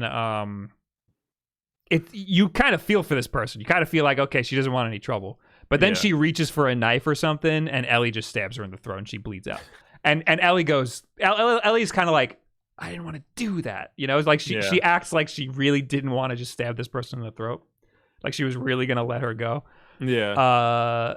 So that's the stuff where I'm like, that is like, you can just mutilate zombies and it's no big deal. But yeah, when you see the emotion in the person's face right before they get stabbed in the throat and bleed out, that's why this game feels so much more violent than a lot of other games. Anyway, When we sat down to watch this evening's State of Play broadcast, all about The Last of Us Part 2, we can't say we were expecting to be talking about the PlayStation Vita when it was all said and done. And yet, here we are talking about... here we are with the talk of the town being Sony's Forgotten Handheld and Hotline Miami. That's right. During a previously unreleased gameplay sequence, protagonist Ellie sneaks up on an enemy, taking some time for herself. Earphones plugged in with Hotline Miami soundtrack blasting. The situation quickly turns sour as Ellie stabs her in the throat. Blah blah blah. And then Hotline Miami tweeted, "Hotline Miami is available on PlayStation Vita." I think that's where I first played it. Actually, it belongs on the Vita. Yeah. So I was just looking up because I was curious. So Last of Us Part 2 started development in 2014. Ooh. This is like 2 years after the Vita debuted in North America. So it was like, I guess, at its height, if you want to call it that. And I guess they threw that in there as like a nice little Easter egg. I'm assuming now, like, if this was any other situation, that person would be playing a Switch. Well, I mean, they can't do that. Exactly. So it's like, I guess it's got to stay a Vita. When did the apocalypse happen in The Last of Us? Did it happen in 2013? That's a good question. Because that Vita is pre-apocalypse. Yeah. And the game takes place in like 2040 or something. Yeah. The outbreak happened in 2013. Okay, so Vitas were plentiful. Yes. So when does this game take place? 2013 is when the apocalypse happened, and then 20 years later is when the events of the first game happened. So in 2033. Okay. So then this is 9 years after that game. Last of Us Part 2 is 9 years after the first. Okay. I don't know. You just read. Yeah, but do you think I listen to what I read? You think I retain that information? She's 19. That's all I know. All right, hold on a second. I hate everything. I hate math. I'm trying to see if they give me a year on the wiki here. No, of course not. 5 years after the events of The Last of Us. So 37? 38. 2038. Okay, so the game takes place in 2038. Yes. But of course, there's all the same technology and stuff as today. Side note, the original PlayStation Vita came out in 2012, but the second model came out in 2013. Ooh. Sorry, it came out in North America in 2014. But so was that? I mean, that's just the OLED one, isn't it? The original was the OLED one. The one I have. So that's the one that person probably has. Is it, or is it the revised one? You can't tell. It's the only difference is the screen. It is shaped differently, and like the back does look different. Really? Yeah. There's subtle differences.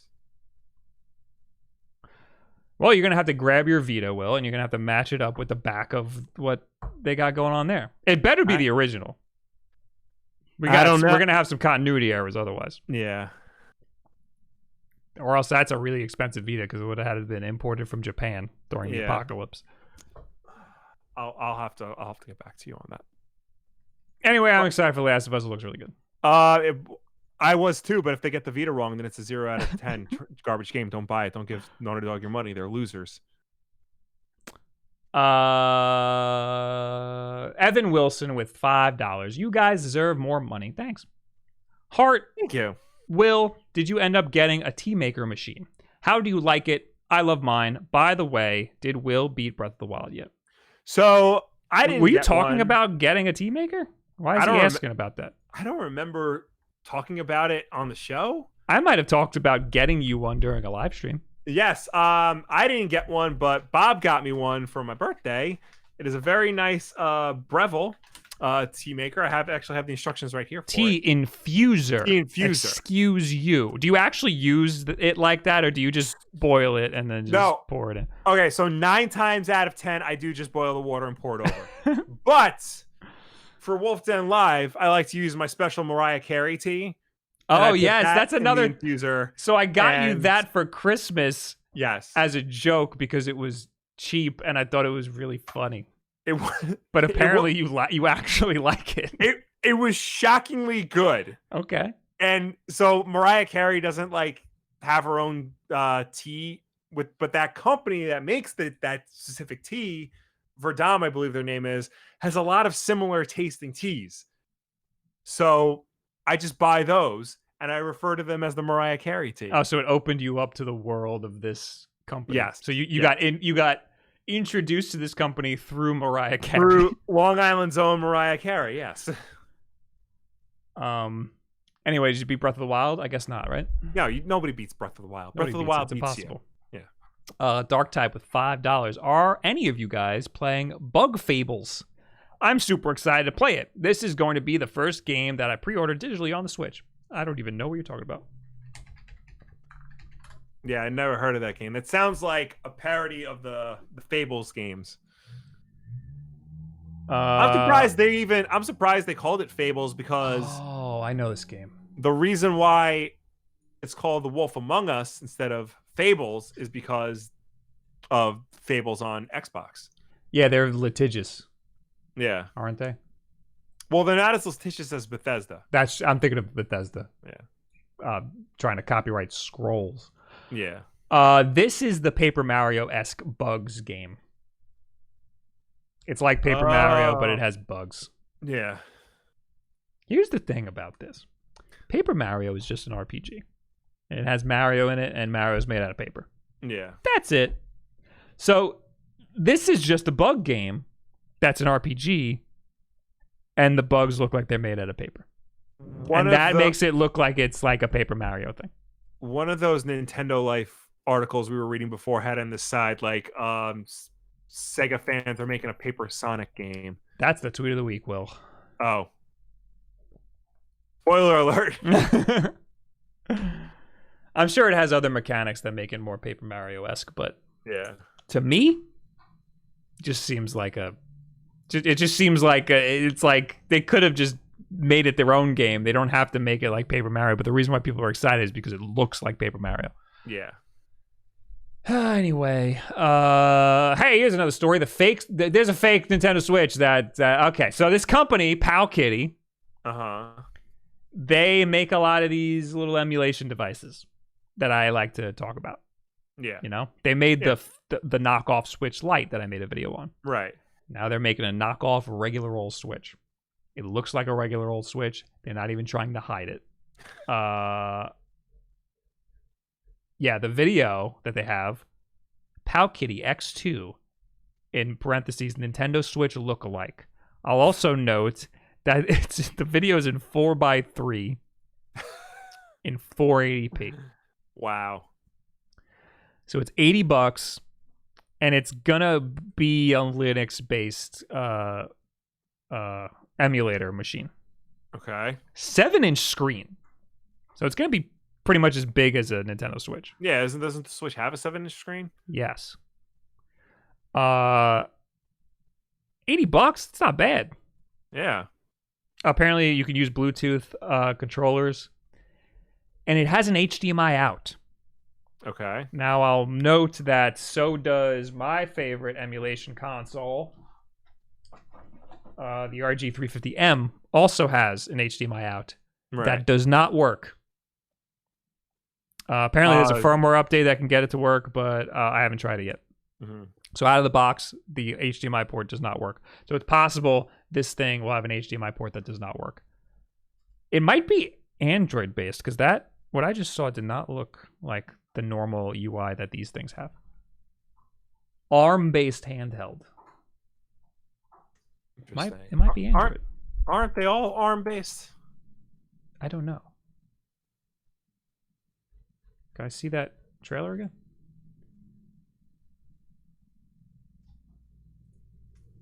It's comfortable, according to them. Yeah. More happy. Well, as long as it's more happy. More games. Yeah, I don't know. I don't know what it's based off of. So I'm assuming you can't take those fake Joy-Cons off of it. No, that's not going to happen. Yeah. There's like a cut here, but I don't. Those things don't look like they come off. Yeah. It has 2 USB-C ports on the bottom. That's nice. And they show the controllers being plugged into the USB-C ports. So that's twice as many USB ports as there are on the Switch. Yes, but that means it's better than the Switch. The same amount that are on the RG350. There's 2 on here too. Oh, right. The 7-inch IPS display has a 1024 by 600 pixel resolution, and the whole thing is powered by a 3000 milliamp hour battery. It plays PlayStation 1 games. I don't know. I mean, this is the RG350 is the only one of these things that played them well. To me. So I don't know. I want to get this and I want to see. We're gonna make a video on it. I'm sure. Okay. It might take a while though. So we'll see. Oh, they did a DS inspired one? I didn't know. Oh, this is not a DS. No. Let me see it closed. This looks like the GPD XD. This is not. I think that is just the GPD XD. I think it is. Yeah, that's why I remember seeing this and going, I don't need this. This is friggin' a GPD XD. Yeah. But $80 for something that big, that's not bad, you know? You can get the other one. What is it?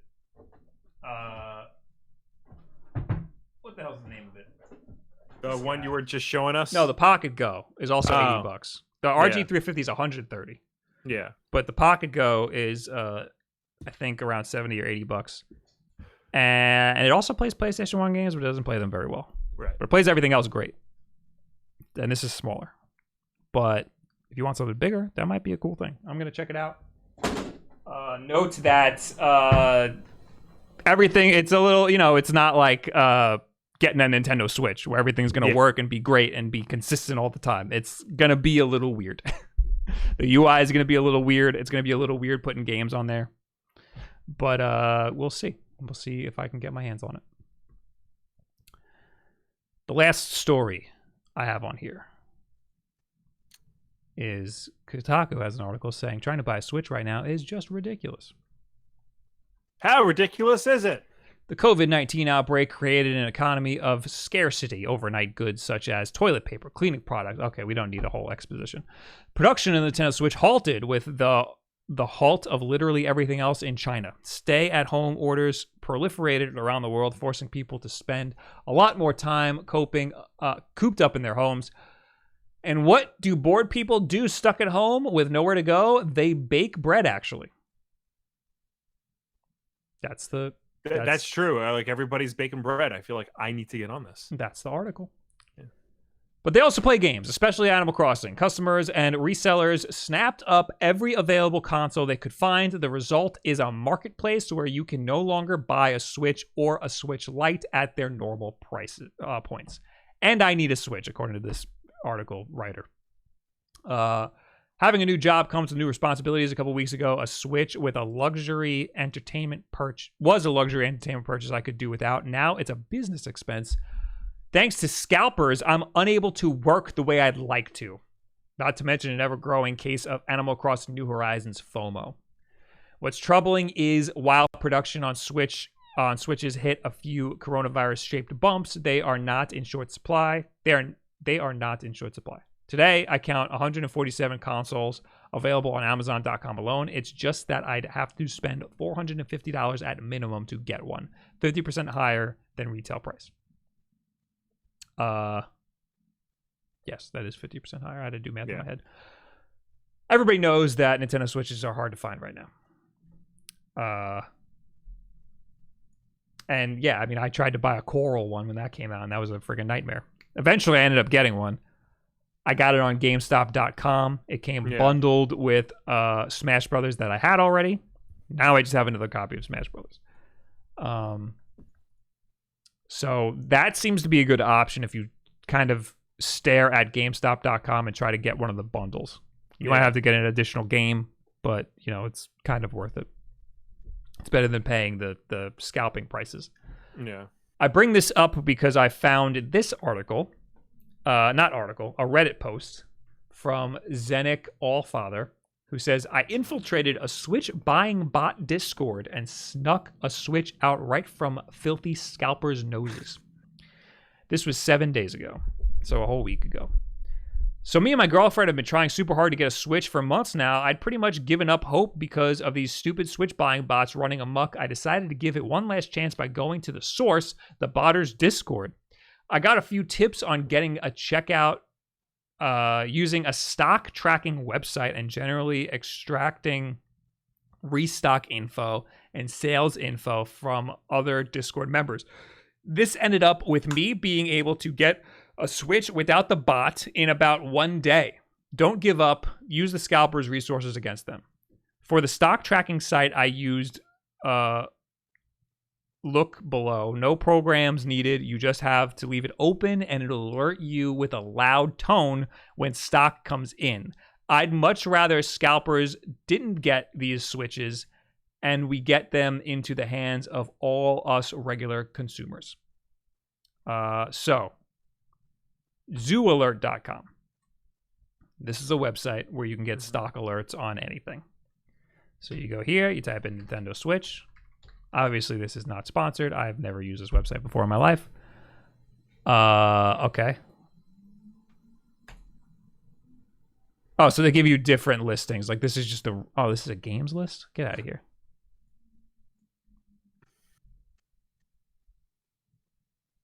Nintendo Switch in-stock tracker. Oh, so you have So here you can see the listing on Amazon for the Animal Crossing edition. Yeah. On Target, on Kohl's. Or they have the bundles on here too. So everything says sold out. Except here we got Walmart. Oh, that's the game. We don't want the game. So alarm on. You can have a rooster. Auto updates every minute. So you just leave this open. And eventually you'll hear a freaking rooster coming from your room. And that'll tell you that somebody has it in stock. So you just scroll down, see who has it in stock, and you buy it right there. Oh, there you go.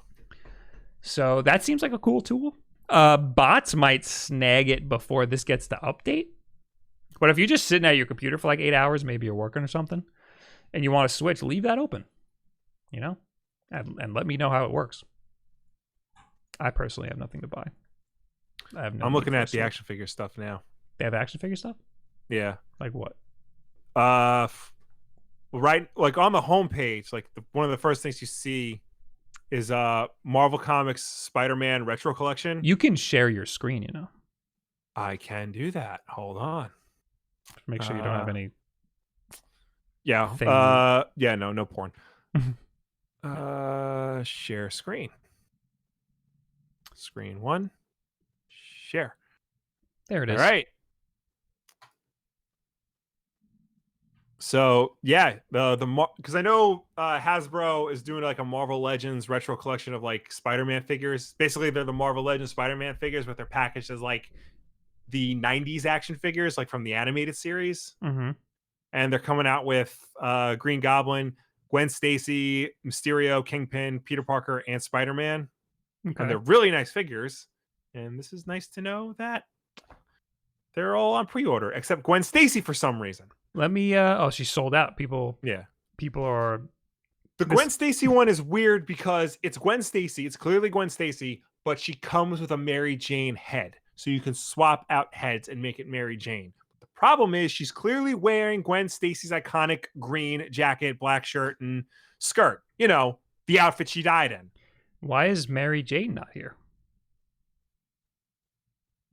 Because she's included as a head with Gwen Stacy. That's so weird. Yeah. That's too weird. It's not one of those you can build Mary Jane. No. If you buy all of them. That would be funny. Let me see Spider-Man. Click on Spider-Man. Spider-Man. Yeah. Oh, that looks cool. Let's see if I can get $20. Yeah, that's how much Marvel Legends usually cost. Yeah, it comes with a set of hands. That's really cool. Yeah. And that's the package. That's cool. Yeah. That's cool. That's all the news we have. That's everything. Nice. I'm going to stop sharing my screen. So let's do the super chat. We got Mecha Dragon with $5. Is it better to buy a pre-made gaming PC or to buy the parts and build it yourself? Everybody will tell you it's better to build it yourself, and it is financially better, and it's also a good experience. You should learn how to build a computer. But if you don't want to deal with any of that crap, you can buy a pre-built one for a pretty good price. Yeah, they usually don't cost that much more. Unless you want it to cost a lot. Yeah. Yeah, they don't really cost that much more if you want to get it pre-built. Just go to a good place. Newegg has a lot of good pre-built stuff. Yeah. They also Micro Center also. Origin PC is a good company. Some of the bigger like Best Buy and whatnot, like they'll just sell you like Dells or things like that. Yeah, you don't want to go to Best Buy or anything. Yeah, I mean, Main Gear is another good company. Best Buy will they'll have good computers, but they're not going to have like specifically what you're looking for. Yeah, for gaming. Yeah, yeah, and if they do have gaming computers, they're gonna mark up the price like a lot. Yeah. So yeah, it's cheaper to build it yourself, and it's a good experience. But it is a little bit of work if you've never done it before. So if you wanna just compare. Go to Newegg and look at the pre-built stuff because they have some pretty good pre-built stuff. And they ship if you're in New York, they ship ridiculously fast. Sometimes I get Newegg stuff like the next day. Mm-hmm. Well, it's Tweet of the Week time. Tweet of the week. Tweet of the week. Tweet of the week. This is from Site Seeker Animates. So here's a little sneak peek of my Sonic in the style of Paper Mario: The Thousand-Year Door. It's still heavily work in progress. And there it is. It's Sonic in the style of Mario: The Thousand-Year Door. Paper Mario. And it's pretty as all hell. It's cute as all hell. Yeah. There's even like a fighting thing. He jumps on a bad guy's head, and then he goes into a turn-based little random encounter. They did a lot of work. It looks really good. Yeah. I would consider playing it. I mean, if it was a full-fledged game, I'd totally buy it. I've always wanted to play the BioWare Sonic game. That came out on the original DS, Sonic Chronicles: The Dark Brotherhood. Because apparently that's like some weird turn-based RPG made by the guys who made Knights of the Old Republic. Oh my god. Yeah. When did that come? Is that a thing? Yeah, it was on the original DS. I forgot what year it was. Oh, right. What's it called? Sonic Chronicles: The Dark Brotherhood. Oh, I know that game. I didn't know BioWare did that. Yeah, BioWare made it. Oh my god. Look, Dashie added Spawnwave Media. I didn't know they were bros. I love Dashie. All right, now is when we talk to you people. Yes! As always, you can reach us on Twitter using the hashtag WolfDenLive. If you left a comment on last week's WolfDenLive, then this is the part of the show where we will finally answer you. And of course, ladies and gentlemen watching us at home, please start leaving your questions and comments because we will get to them when we are done with everybody else. I am opening Discord. All right, we got Twitter. Fred wrote, "Yes, Bob, you start with Twitter first." Travis Tucker, "Hey, Will. I thought you might want to mention on Wolf Den Live this week that Super Blood Hockey is only $5.09 on the eShop. Did you ever get Bob to buy it?" I responded to him saying that I can't get Bob to do anything. You're right. But yes, $5.09 is more than it was. Yeah, at one point it was like $4 something. $5. Yeah. $4.99. They're taking 10 cents from me. Call me again tax. When it's $4.99. It's that Switch tax, Bob. Yeah, I don't like the original NES hockey game. I think that game sucks. But this game has a full-fledged like RPG in it. Oh, great! That's exactly what I want. I love sports games and I love RPGs. Night Trap is currently on sale on the eShop for like $1.50. Really? Yeah. I'll buy it. Right now. I have a physical copy that I bought from Limited Run at Too Many Games, but I might just buy this. So you don't have to open it. What? Did you open the? I opened it already. Yeah. But I mean, still, like, dude, it's $1.50. Yeah, might as well. I'm buying it right now. Yeah. That's what you'll stream. I don't know if I can. It might be blocked on Twitch. Really? Oh, and I'm using my Nintendo points, and it's free. Nice. Look at that. All right. Next one is Krista Wulff, who says, did you see there is a new official Earthbound manga announced in Japan? I heard about it. I didn't actually see it. That sounds familiar.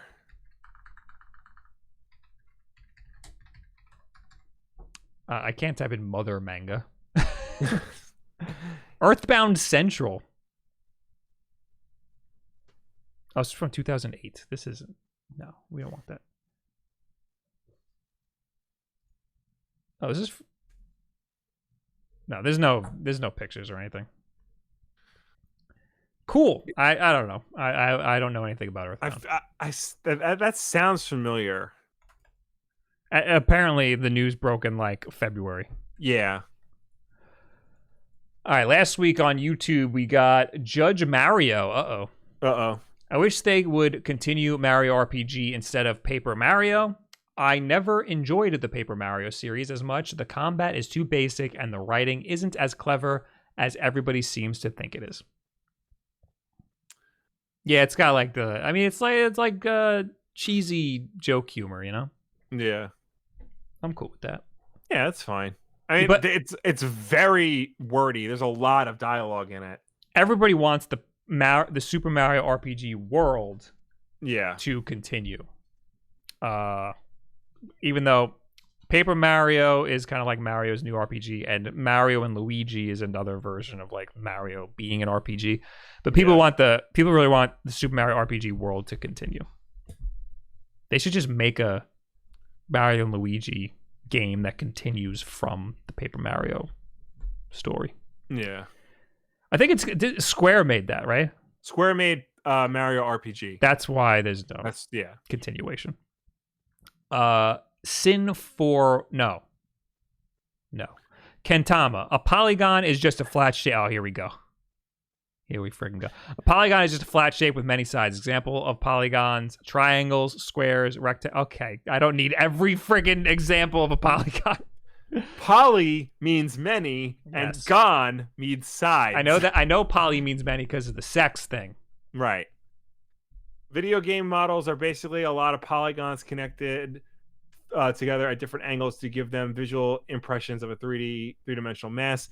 But now we know that the polygon is specifically a triangle. Vox, the polygon that they use. There's a video from Vox that's actually like a few years old that explains why video games specifically use triangles. Really? Yeah. How come you didn't show me this? I found out like today. All right, well, you need to send me that. That sounds like really important information. But here's the thing. Mm-hmm. So all this talk about like polygons, triangles, then what about voxels? I think voxels are made up of multiple triangles. Voxels are squares. Yes, but I think that... Well, no, because Blade Runner uses voxels, Minecraft uses voxels. There are games that specifically use voxels. Not polygons, not triangles, but voxels. I think that the voxel is made up of, like, one side of the voxel, like the top of the voxel, is two triangles. That's what I think. You understand me? In contrast to pixels and voxels, polygons are often explicitly represented by coordinates of their vertices. As a direct consequence of this difference is that polygons can effectively represent a simple 3D structure with much empty or homogeneously filled space, while voxels excel at representing regularly sampled spaces that are non-homogeneously filled. So voxels and polygons are two different things. What is that game that was like Zelda for PlayStation 3? 3D Dot Game Hero. Right? Yeah. I'm trying to pull that up so everybody could see voxels Yeah. in their natural habitat. I don't want to see a Google Stadia ad first though. 3D Dot Game Hero, 7 Days to Die, Amok, Blade Runner, Castle Story, Command and Conquer, Tiberian Sun, Red Alert 2, and Yuri's Revenge. Crisis employs voxels, Ion Fury, Blade Minecraft. Runner? Yeah, What's this Blade Runner you're talking about? There's a video game called Blade Runner based on the 1982 movie Blade Runner. It's coming to Switch, actually. Oh. Yeah. Wow. Those are voxels. Yeah. Resogun. This looks like a freaking 90s game. It was a 90s game. The Blade Runner one? Yeah, so there was a Blade Runner game in the 90s. It was basically like a sort of like side story / sequel to the movie. It had a lot of characters from the movie, and they even got a lot of the actors back for it. And then like it disappeared, it got lost to time or whatever and whatnot. But then it came back like last year for the PC. Like they found the game and the source code and they rebuilt it and they re-released it on GOG, and now it's coming to Switch and PS4 and stuff. Well, okay. I'm definitely getting that when it comes to Switch. I really want to play that game. Where am I? Sin411. Love this channel so damn much. Thank you. Well, thank you so much. The dog's doing some stuff. Will, you read the next one. I'll be right back. Wyatt Merrill. I love the first 2 games. I like the third game, and I'm very optimistic for this new release. It was nice to hear an opinion of somebody who isn't a major fan, a less emotionally invested opinion. Yeah, that's the problem with fandom. Like, when the new thing comes out, they have like this idea of what it has to be in their minds, and any deviation from it means it's the worst piece of crap ever. So that's always the problem with any type of fandom, if you think about it. I think the dog was eating the wall. Really? Yes. Was there like cheese in the wall or something? Maybe it tastes like it. I mean, have you ever eaten a wall before? Can't say I have. Wait, hold on, I'm going to try to catch him in the act. Okay. You going to get this on camera? Hey! There you go. He's 100% eating the wall. Hey! You know, they make like spray and stuff. So like you spray on things so that dogs don't eat it.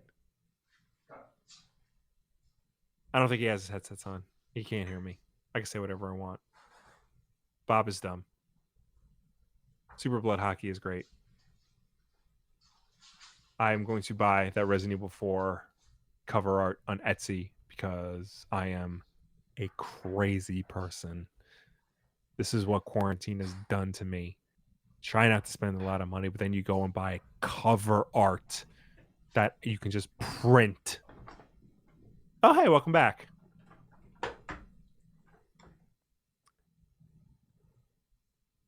The little piece of trash. What? The little piece of trash was eating the threshold of the corner of the wall. Nibbling at it. I walked over and went, hey! And he was like, and I just kept eating it while I was yelling at him. They make like these sprays, like they're called sour apple sprays. We have it. I didn't think to put it on the wall, Will. Well, maybe you should. Where are we? Wyatt Merrill. I love the first 2 games, like the third one. Very optimistic for the new release. It was nice to hear the opinion of somebody who isn't a major fan, a less emotionally invested opinion. Oh, that's nice. I bet you the next one's a stark contrast. I was basically saying how like the problem with like any type of fandom is when the new thing in that fandom comes out, any slight deviation of it instantly makes it the worst thing ever. Yeah, and anybody who doesn't know everything about it is gonna have some harsh words. And there are always levels, you know. Like MCU fans are not as like nitpicky as say Nintendo fans, who are not as nitpicky as say Star Wars fans. Right. So, I was thinking about this the other day. I think the only fan base that is still 100% loyal are fans of DC movies. That's because you're scraping the bottom of the barrel, Will. Is it though? Because like I said, like fans will drop something at like a moment's notice. Mm-hmm. Like no matter what. Well, think about like, Sonic fans. Well, no, because there are Sonic fans who just straight up give up. There are like us. Yeah. But there's a lot that like everything that comes out.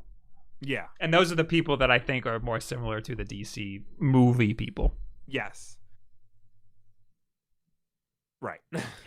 So anyway, Marcos says, so am I the only one who genuinely wants Paper Mario for Smash? And with the Origami King coming out, maybe he has a bit more of a chance. I think he'd be really cool in Smash. But then we already have a lot of Mario characters. Yeah, Mario and Dr. Mario. Yeah.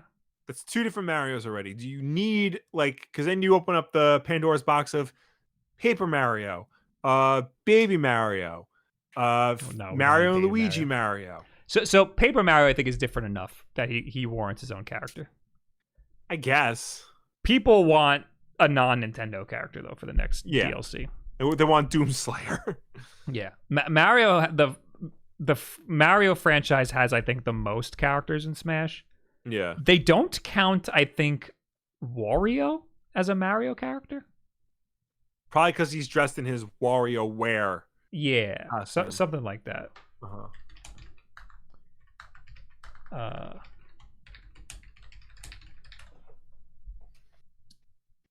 It's on their website.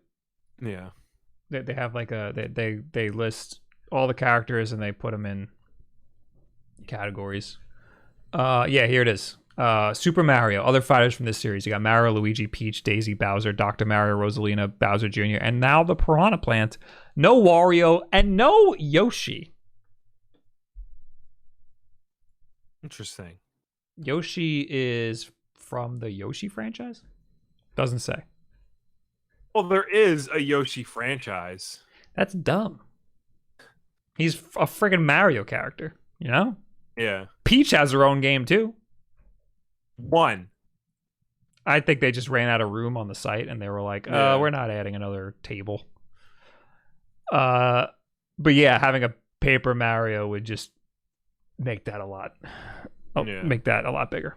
And Dr. Mario and regular Mario are almost the same. They play almost the same. Anyway, now we're in the chat. How you doing? Hey, how's it going? Did we get any super chats in that time, or? Yeah. We got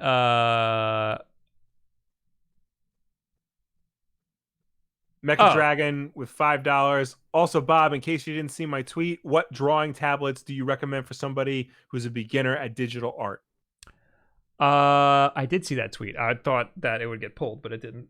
So thank you.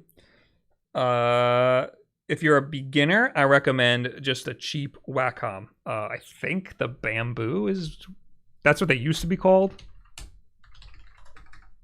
I don't know if they're still called Bamboo.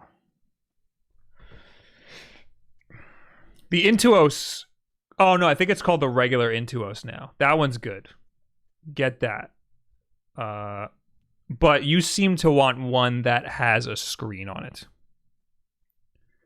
And in that case, I think an iPad is great. But when you want someone once it has a screen, it gets expensive.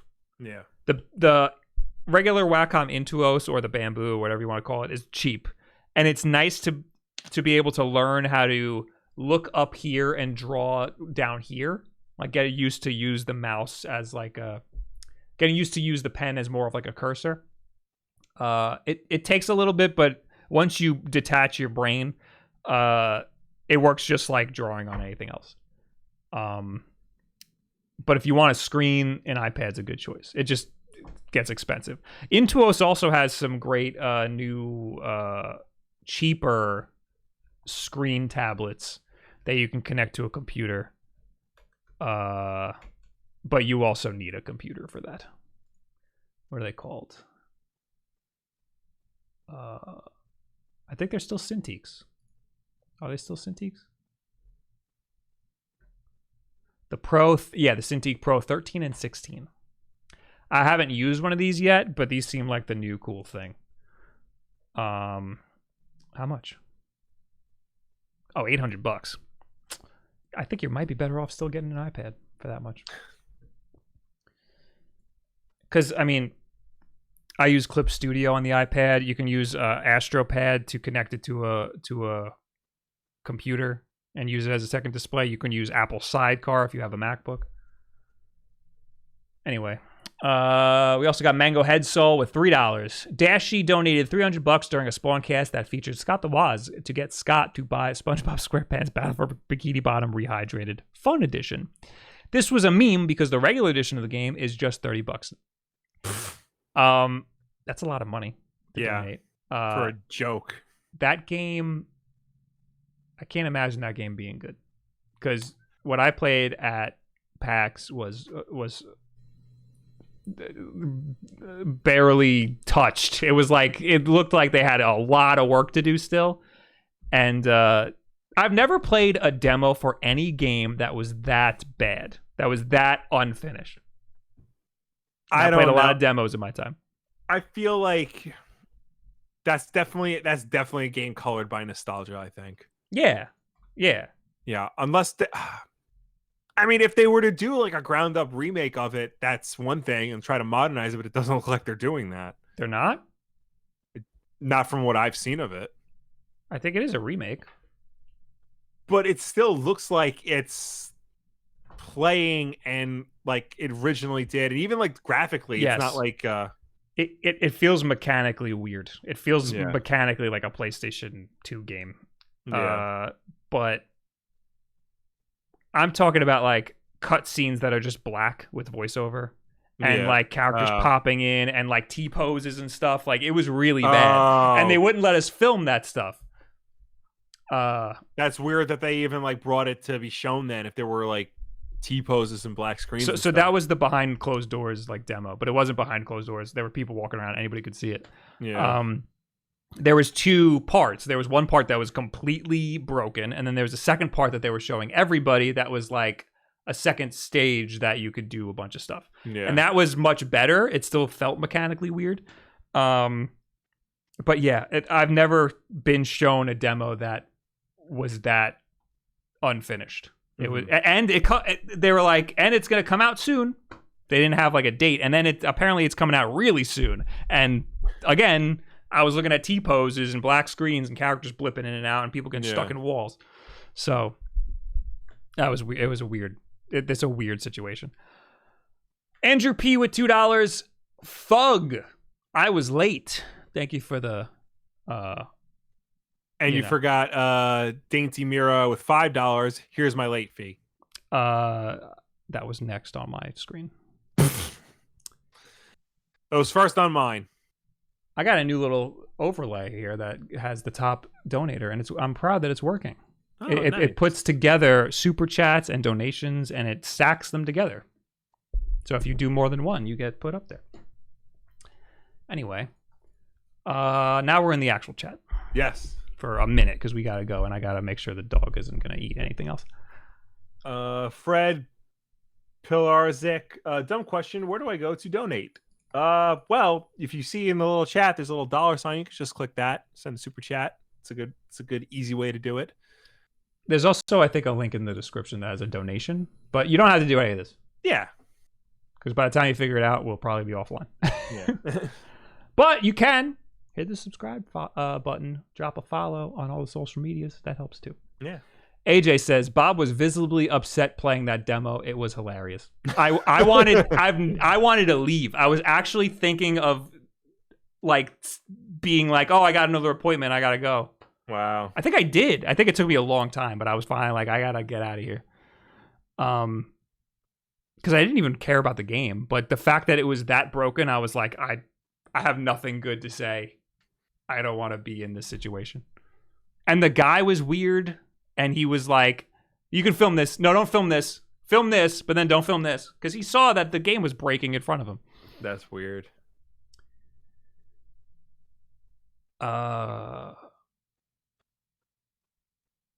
Hytham says, didn't Metro ask Artie Stratton about Doomslayer in Smash until he said that he was not asked by Nintendo about Doomslayer being in Smash? I think people just wanted to write stories about Doomslayer being in Smash. Yeah. And Bethesda or Artie, I don't know who, but somebody was like, we would love that. And then people went nuts writing articles. And Nintendo probably had no correspondence at all about it. Gamer5677, what do you think about the free Epic Games free games every week? Yeah, they've been giving away games like every week, and it's been like a lot. Why don't we talk about that? Because it's a lot. And we don't talk about the Epic Games free games. Maybe we should. We did talk about, they had Grand Theft Auto, and then I bought it for free, $0. Yeah. And I have no hard drive space. Takes up too much hard drive space.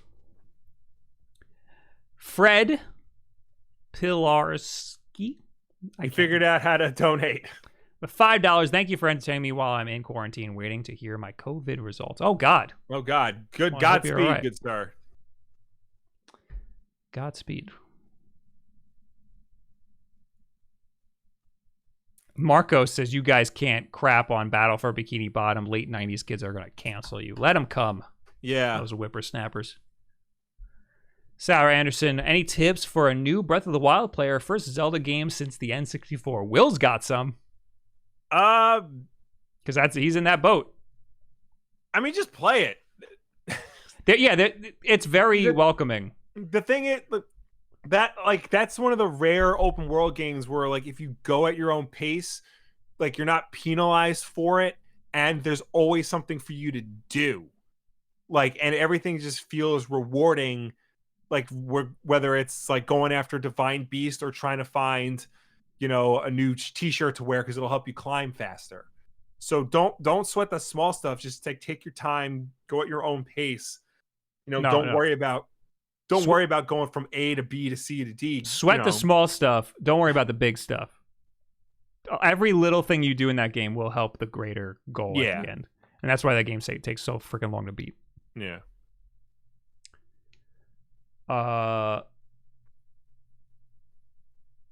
Where else are we?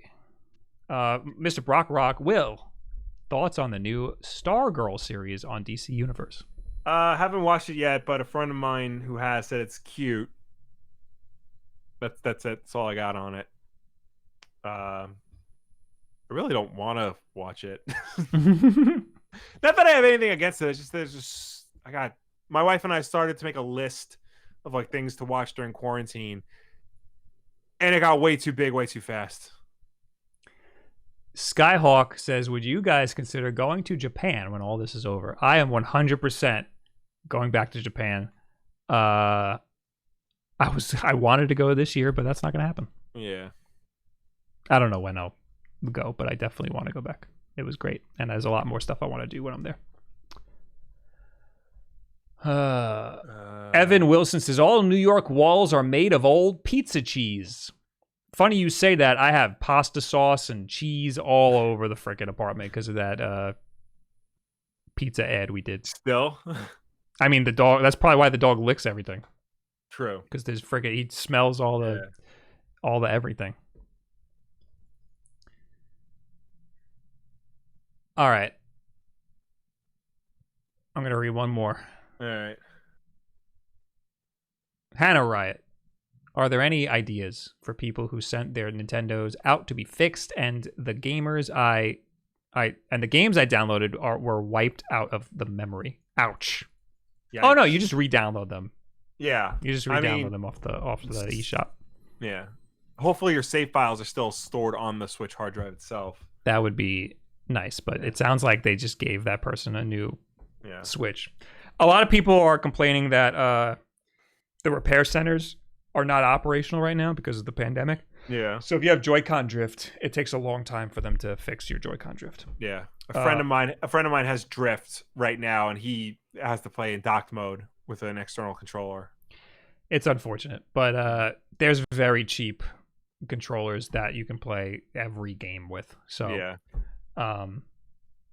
get one of those, send your Joy-Con out, and get a new Joy-Con. Yeah. It's worth having one of those extra cheap controllers anyway. you know? Yeah. If you don't have an extra controller already. Yeah. And lastly, Black Rhythm 99 with $5.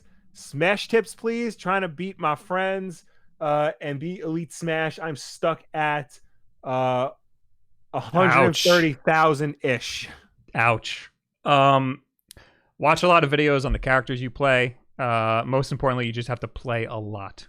And unfortunately, playing online is a little different than playing offline. So if you're playing offline with your friends, it might have more trouble. Play the CPU. The CPU actually is really good and helps a lot.